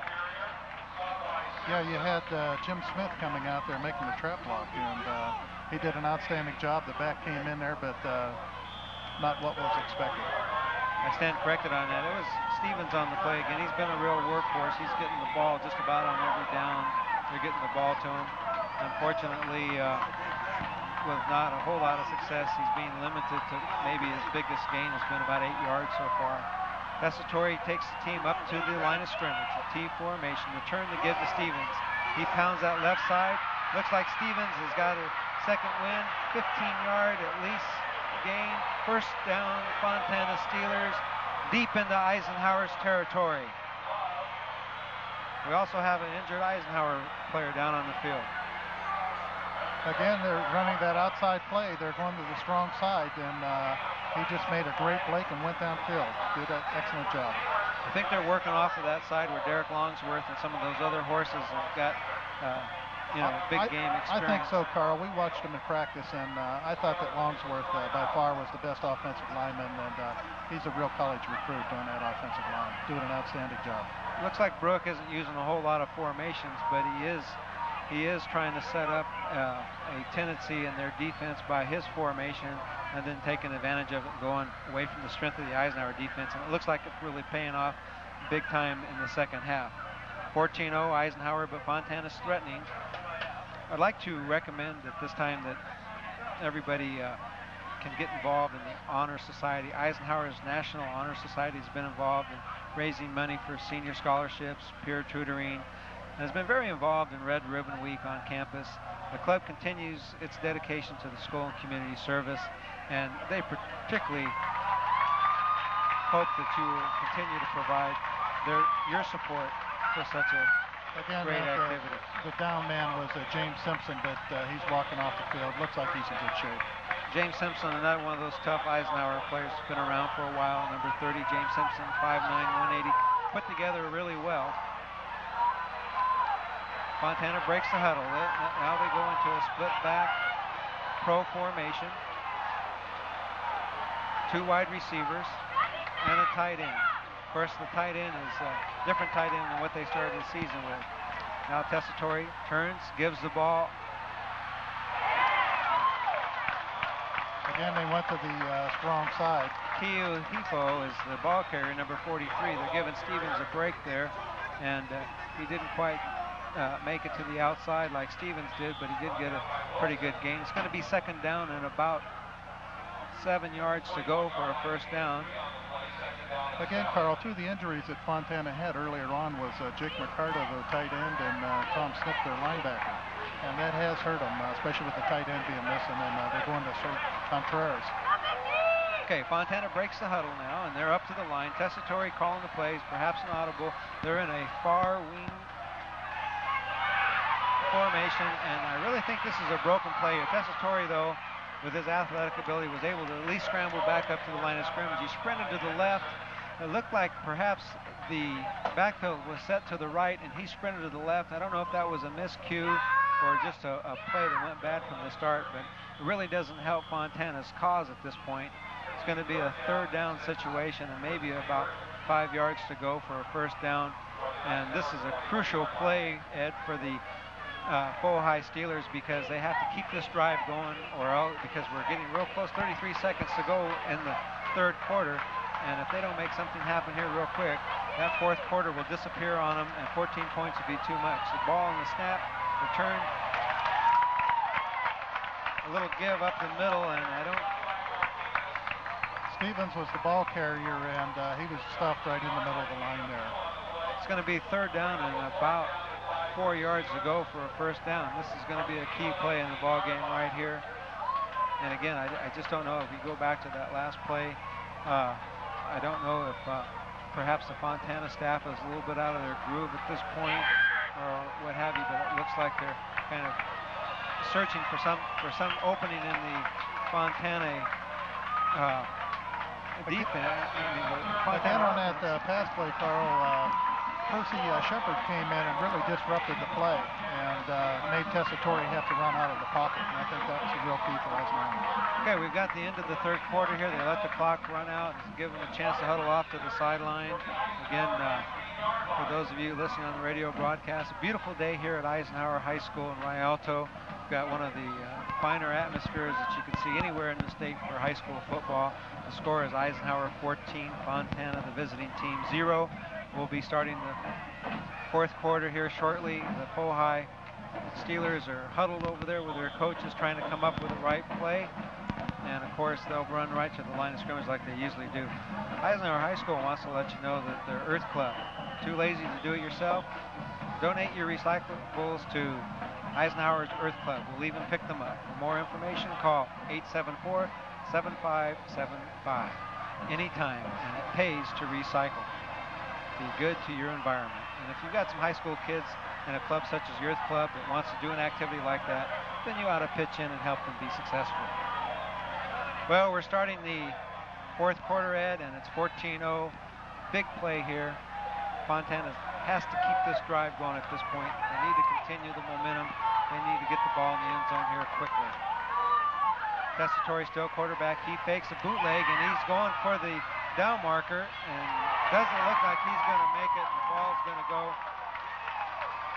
The ball is going to go over to Eisenhower. He just didn't have the speed to outrun the outside linebacker or Gray, number 67, who chased him out of bounds. Tremendous athlete.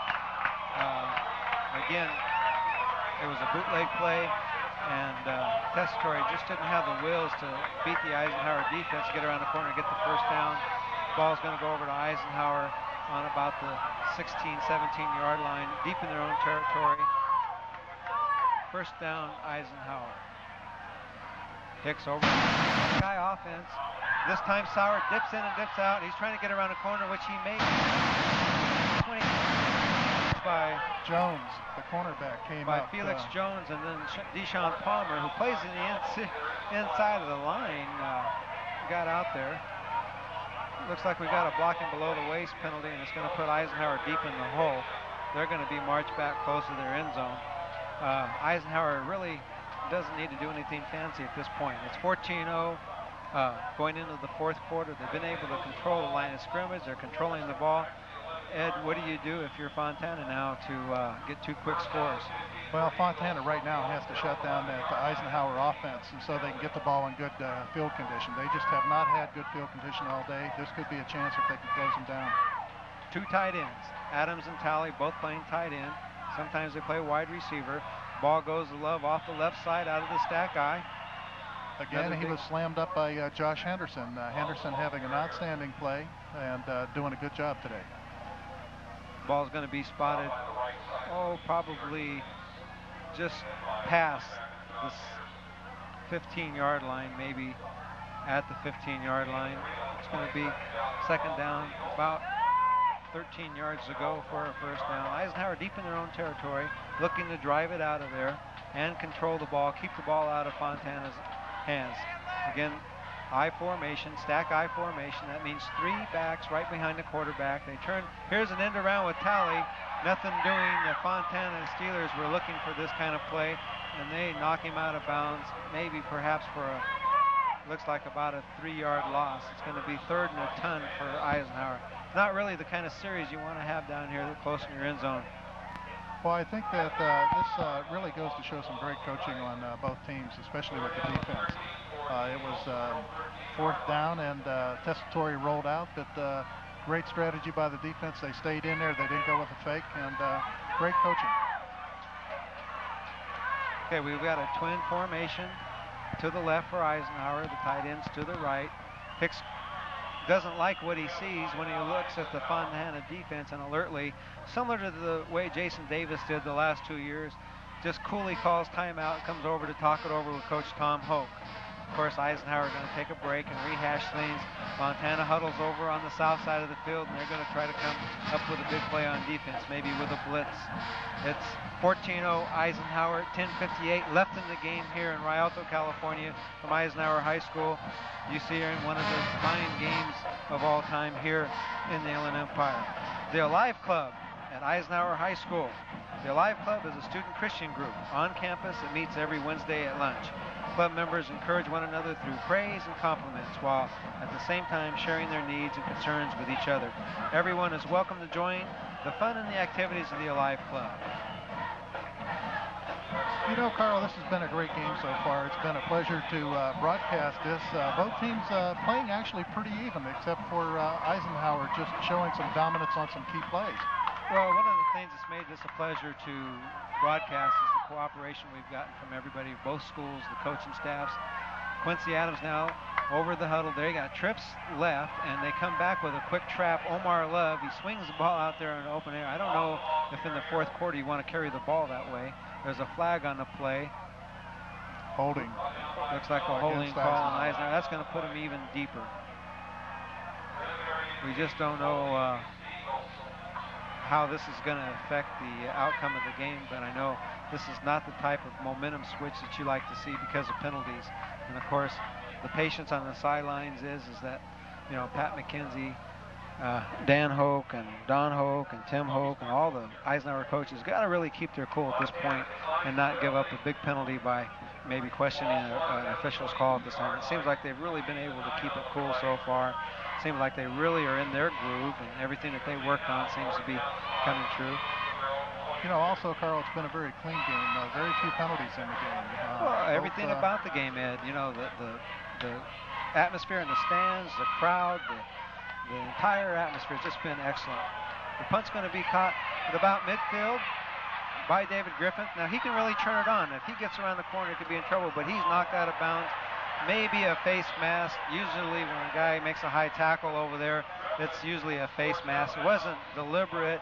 He was probably making a shoulder tackle, and the hand got down on the face mask. It wasn't a blatant call, but it will be a 15-yarder, a major penalty, which will put Fontana over into Eisenhower territory only for the third time of this ball game. And here we are, 10:25 left to go in the game. Eisenhower winning 14-0, and now Fontana is knocking on the door. Well, this is the break that Fontana needed. Now they have to put it all together and score. Eisenhower playing loose coverage now, and they throw the quick turnaround to Woods. He breaks the tackle. He's tight roping down. Oh, he's called out of bounds here on the near sideline, on the north side of the field. He stepped out right about I would say it was about the 13-yard line. He stepped out of bounds. Tessitore got the ball out to Woods in a hurry, and then Woods was able to wheel and deal once he got the ball. And of course, that's something they've done all year. This is no trick play. That's a regular play that they've done all year, and I think that's what Fontana's got to do, is they have to do what they've done all year that's got them where they're at. Now, the ball was turned and given to Stevens, and he finds his way to about the 6-yard line, maybe the 7-yard line, as the ball gets spotted. That ball again went right up the middle, and Jim Smith made a great play, great block there, and it sprung it. It's going to be second down, 5 yards to go. They're going to be able to get a first down inside the 5-yard line, which could help the Steelers' cause. 14-0 Eisenhower, 10 minutes to go in the ball game. Fontana taking their time, getting the play in. Fohai breaks the huddle, comes to the line. Eisenhower defense, which seems to be playing pretty well up to par. They don't seem to be tiring, but at this time they are starting to see Eisenhower get off the snap, and the ball off to the right side by Stevens, and he gets a little bit of yardage, inches closer to the first down, but he's nowhere near a first down. Again, it's going to be third down and about 3 yards to go. Came up with Javon Hicks coming in, making the tackle on that. Eisenhower has a goal line defense, and they have Big Tate on the inside. And you know, there's a guy, two-way player, quarterback. He's made some big plays on defense. It's a good thing these guys aren't in the NFL Players Union like you, where they may have to get double pay or something like that. Twin receivers here to the north side of the field. The turn and the give to Stevens. The weak side power play. He turns and he inches up. He dives and drives towards the goal line. He'll be close to the first down. It looks like he's going to be spotted at about the 3.5-yard line. Real close to a first down, but he's going to be shy about a full yard. It's going to be 4th and 1 at about the 4-yard line, and I really think that this here is the key to the game right here. If Fontana can keep possession with 8:43 to go in the ball game, they're down 14-0. They have to have a first down here to even think about winning the game at this point. Tessitore leads the troops up. They've got all their first stringers in there, all the big guns. David Griffins, Stevens, Tessitore barks the signals. He turns, he gives the ball to their big back Stevens. Looks like forward momentum may have given him the first down. Excellent play there by Stan Smith, the defensive tackle. He broke through the line and got on the back real quick. So he really got down under there, and I guess if anybody ever has played in the line, you know that the guy that gets lowest wins the battle. This is going to be a very important measurement. The ball's been spotted right about the 3-yard line. And you know, Smith's not a big guy. He's a senior. He's 5'11", 205, but excellent quickness. This is going to be a real close call here, and of course, you can just hear the silence here in the crowd here at the Rialto Eisenhower High School Stadium. You can just, there's people just almost a whisper. Ball looks like it's just a half an inch short. Eisenhower is going to take over from its own 3-yard line.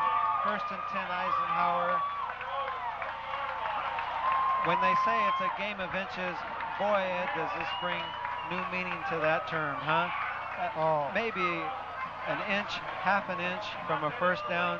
Stevens just a little bit shy, and Pohai, you can just see the silence. The disbelief that they didn't get that first down. I can remember losing a game when I coached up in Fresno at Edison High School. We were playing Clovis, and a referee gave the ball to Clovis High School after we drove down. We missed the first down by a credit card. That took a credit card measurement.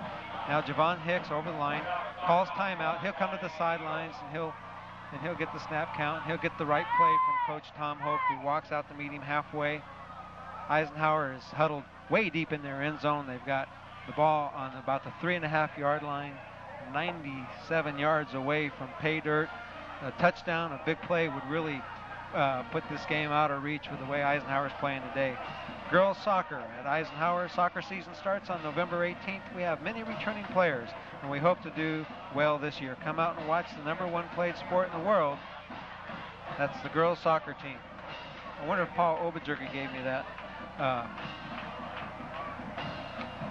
message to read. I know he's a soccer buff. We're talking about the editor from the sports page there in the San Bernardino Sun, Paul Oberjurger, off to the far side of the booth here, who does a lot to promote. If you look at the Sun coverage today in the paper, and of course you played professional football, Ed, you played college football at Purdue.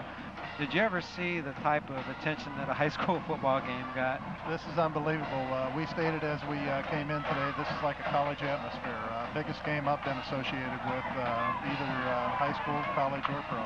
Okay, as play resumes, stack I formation. Hicks gives the ball to Love, and he could go the distance if he breaks that tackle, but he's wrestled down by Chad Reed, the free safety, and he comes up. Really looked like he had a chance to break this when he gets off to the left. He broke outside there. At least he gave him a little breathing room.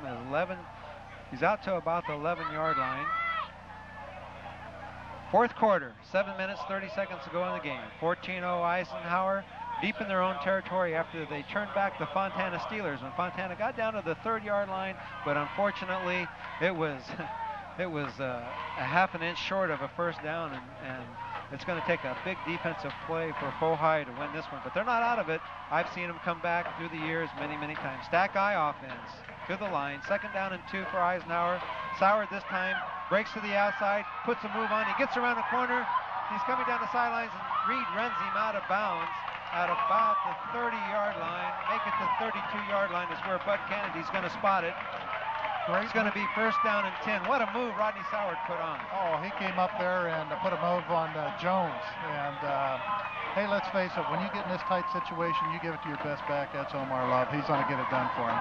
And that's the secret. You know, Eisenhower, 2 tight ends, and the stack I offense, an offense that is familiar in this area, known for its ability to get the defense bunched in and then open up the outside. Now Hicks on a keeper, looks like about a 4-yard gain. It's going to be 2nd down and 6. Little Jeff McCarthy came out of there. He's 5'8", 165. He's McCarthy's just been all over the field. Him and Andy Lozano, 2 of the smallest guys out there, and they've been all over the place today.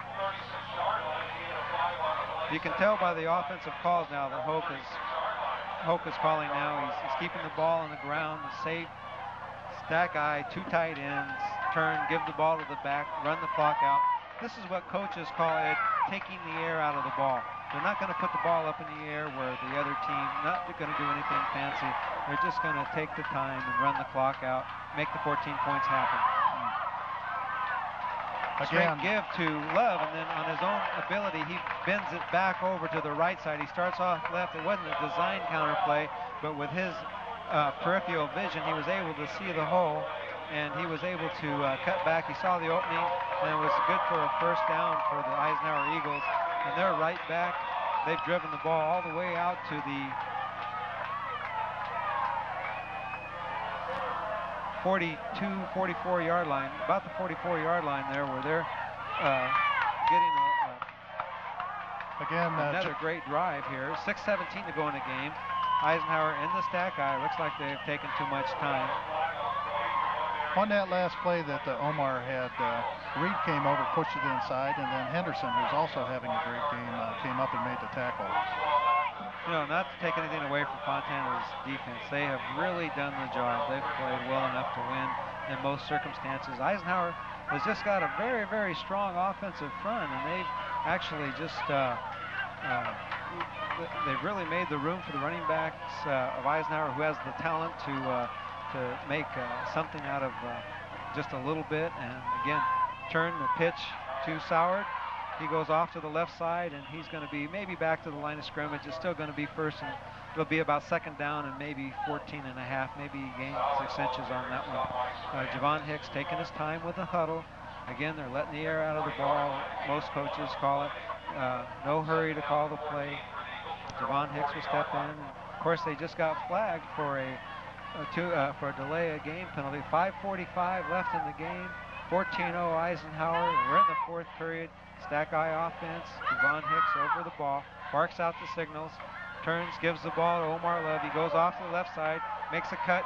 Back into he breaks into the secondary of the Fontana Steelers, and he's over the mid-stripe into Eisenhower territory, about the 49-yard line. You can tell, Carl, that first down Eisenhower. Fontana's line, they're just getting beat up. They're missing tackles now. With the penalty, Ed, it's going to be third down and about. It's going to be third and about 3 yards to go. Correct me on that. I didn't realize that they had that other stripe to get to. It's going to be third down and 3 to go. Crucial down here. Stack eye, 2 tight ends. Hicks turns, pitches the ball. McCarthy made an outstanding play there. Bumped it, kept it from going outside, pushed it back inside. The pitch was to Soward, and then he tried to make a move, and when he broke his momentum, allowed the defense from Fontana to. It looks like we're going to have a penalty on the play. The preliminary signal is blocking below the waist, outside of the free blocking zone. In high school, you have a 4x4 yard square, and if you block below the waist, in high school football, outside of the tackle to tackle, and 4 yards up, 4 yards back, if you block a guy below the waist, it's a 15-yard penalty anytime. So. Okay, here we go again. You can see where the block is below the waist there. McCarthy came back, pushed it inside, and Lozano came over, and you can see the block that went below the waist. Eisenhower's back in the pro set. They turn. Hicks to throw deep. He's looking for Talley. Oh, in and out of the hands of the safety, Chad Reed, who was covering on the play. And it's going to come to 4th down and 20 yards to go. The penalties will just kill a drive every time. Eisenhower had the momentum. Now they're going to have to give the ball back to Fontana. 4 minutes, 20 seconds to go in the game, and I'll tell you what, Fontana's never out of a game until the final gun goes off, and that's been proven when they played Edison this year and a couple years ago in the playoffs. They go for the block, just miss it. Talley gets a booming kick, sends Griffin's way, and he doesn't see it. Probably the first effect that this being a day game has had. He lost the ball in the sun and in the brightness, and he didn't get a return on. And Fontana had a heck of a wall set up on the south side. If he may have been able to catch that ball and get up in that picket, we may have a 14th. David Griffiths lost the ball in the sunlight, and again, in the haze, the background is a little different than looking under lights. And so Fontana will take over deep in their own territory. Ball's on their own 10-yard line. First down, 10 to go. Tessitore, the quarterback. He drops back to throw. Pumps once and then looks downfield for the big play. Woods is running under the ball. He may have it. Oh, in and out of his hands. Oh, what a great play that was.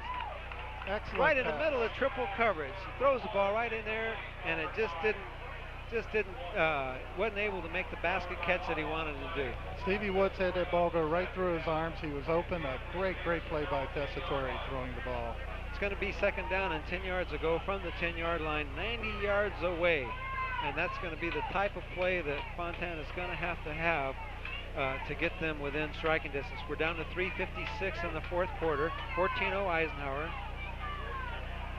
You know, Tessitore is just a junior, too. He's going to be back next year. Well, a lot of the players on both teams, a lot of key players are juniors.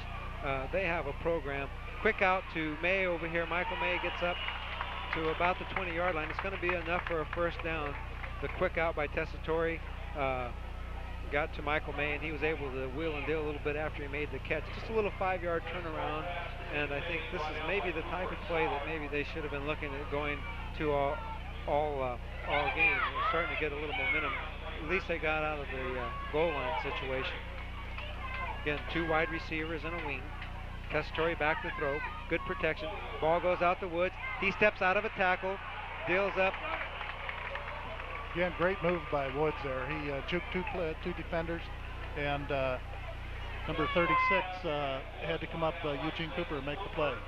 Well, it's a good thing Cooper did. Otherwise, Woods would still be off to the races. He'd have been in the end zone by now.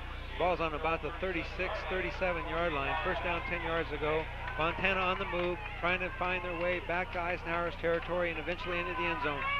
3:12 left to go in the ball game. Tessitore back to throw. He unloads for Michael May, and it's intercepted by Rodney Soward. And he's going to bring it back up the sidelines, and Eisenhower side cuts back across the grain. He's finally tackled and brought down at midfield.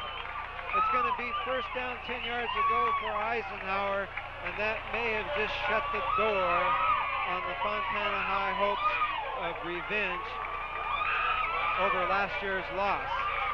Have a lot of happy Eisenhower fans here. As you can equally see, some of the Fontana fans are starting to walk away from the bleachers and maybe beat the crowd of the parking lot. It's 14-0, 2:40 to go in the ball game, 2 scores down. Eisenhower able to control the ball all game. It doesn't look like unless there's a fumble or a miscue where Fontana has a lot of hope of getting back into this ball game, but you can't tell them that because they've always played all the way down to the last second. Seems like a little bit of a mix-up there. Flags flying all over the place.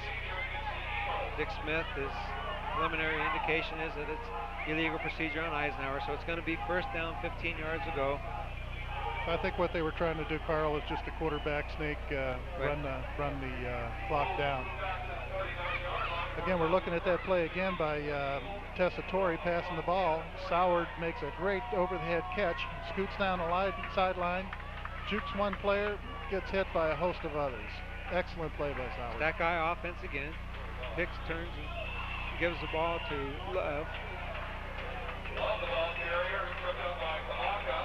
I think Eisenhower's finally made a change. Glenn Tompkins is replaced. Yeah, Kavaka came in there and made a good play on defense. Timeout Fontana. One of the things we want to do is we've got some new players in the ball game that we didn't recognize, and that last snap was taken by Glenn Tompkins in there at quarterback now. We want to thank all the fine people with Cablevision who have made this telecast possible, so you great fans can watch the action. Remember, we will have a post-game show right after this game, right here on KMN 1290.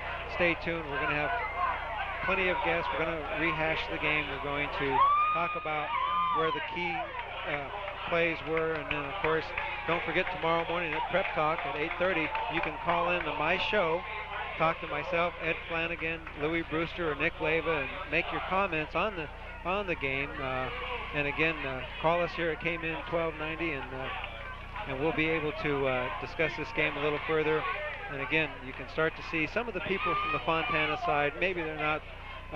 Maybe they're from the community and not from Fontana itself.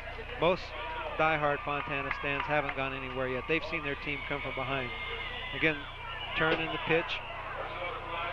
Eisenhower seems to be stumbling a little bit here as they close down. Of course, I think it's very smart of Tom Hope to give his starting quarterback, Javon Hicks, a little rest. There's no need to get him injured prior to going to the playoffs and finishing the season. They finish up with San Gregorio, which shouldn't be too tough of a test for the Eisenhower Eagles. Again, they finish up the league next week over at San Gregorio High School. And again, Eisenhower seems like they're marching through their second consecutive CBL championship. Again, the young Glenn Tompkins, 10th grader, 5'9", 165, a quarterback. He turns and he gives the ball to Rodney Soward, who makes it up close to about the Eisenhower 49-yard line. Well, you know, Carl, today we got to remember one thing. This is just a high school game, and these kids out here, whether they won or lost today, They're both upstanding citizens, both teams, and when these kids come home today, give them a slap on the back and say great game, whether on a winning team or losing team, because after all, they're spending their time on the field in practice or being great citizens, and they're not out in the streets well, both of these teams, running with gangs. Well, that's a great point, because, both of these teams, 9-0 coming into this game, both teams, undefeated. They played great football all year. There's really no loser here because, again, the league is still a week away from completion, and both teams have the CIF playoffs to look forward to. There's a lot of season left in both of these teams. A lot of games left, and so you're going to see a lot of action from both of these teams, and who knows, they may meet again somewhere down the line. Minute 39 to go in the game. Sauer takes the ball, sweeps the right side, breaks into the secondary, and then literally runs over the Fontana corner out there. Andy Lozano runs him down from behind. Had a great block there by number 26, John Sims, the fullback, to spring him outside. Rodney Sauer is really running with authority. I can't believe. He seems to be a little bit smaller than Omar Love, and lots been spoken about Omar Love's power and everything. But again, here's this kid. He's really taken the final minutes here under his wing, and he's doing the kind of power running that's needed at this point in the ball game to keep the ball out of Fontana's offensive game. Again, we're having a chance to look at the replay, and Sauer hits outside fast. Good block by Sims, and picks up. Now we're back to live action. Glenn Tompkins under the ball, and here we go. Got another miscue there. The referees maybe didn't have the ball spotted ready to play. A little bit of confusion there. Timeout was what the call was. Fontana called timeout before the snap of the ball. They'll go off to the sidelines. And talk with their coaches and see if they can't find a way to get that ball back. Minute and 18 to go. Eisenhower ahead, 14-0. Game coming to a close. Chess players or anyone wanting to learn to play chess, you're invited to join the newly formed Eisenhower Chess Club, meeting at lunchtime on November 12th and every Tuesday in room M9. Fontana defense hustles back onto the field. Eisenhower with Coach Tom Hoke talking about all the things that you talk about when you're up 14-0 to an opponent that you know that has quick strike capabilities. They've come back in this situation before. You don't want to take any chances. They're just going to down the ball. With second down and 11, it's going to be third down. And with a minute and 12 seconds to go, if you calculate the number of snaps, the number of times Fontana can stop the clock, this game is basically going to be academic after the next snap of the ball. And that's Glenn Tompkins. It's going to be up to him not to drop the ball. One of the things we want to talk about, and it really proved to be a big point, your experience at the center position. This has been a real battle up front there at the snap of the ball. We've had, some great matchups on the insides, and Morales, the center from Eisenhower, has done an excellent job. There have been no bad snaps. And Joe Ross from Fontana, again, he had some big boys up on him, some crucial blocks, no bad snaps. This was just a well-run game today. I applaud both sides, and I think if you're going to have to give out game balls, I think they should take that Eisenhower offensive line. Give them each a game ball, along with Javon Hicks. 15 seconds to go in the game. Quincy Adams looking up, holding his hands up and jubilant. Looks like Eisenhower, for the second consecutive year, has defeated their cross-city rival. You can see the excitement. 14-0 Eisenhower. The time has expired. Stay tuned for our post-game show. We want to be able to remind everybody that can hear the broadcast, please don't run onto the field. You've seen one heck of a ball game. You've been able to hear in our radio audience one heck of a high school football game. And both of these teams probably expect to see each other later on down the line. They're shaking hands, hugging necks, no hard feelings. Both teams came out, played real hard. You see the coaches and players from both sides hugging each other. This is really a lot closer knit community than what you think. And then once this game's over now, they go back to being friends. They're only enemies for about 48 minutes, Ed, and now that's behind them. Eisenhower, again, winning the game 14-0. second year in a row that Eisenhower has won the game between the two teams. It's going to be interesting to see how these two teams do in the playoffs.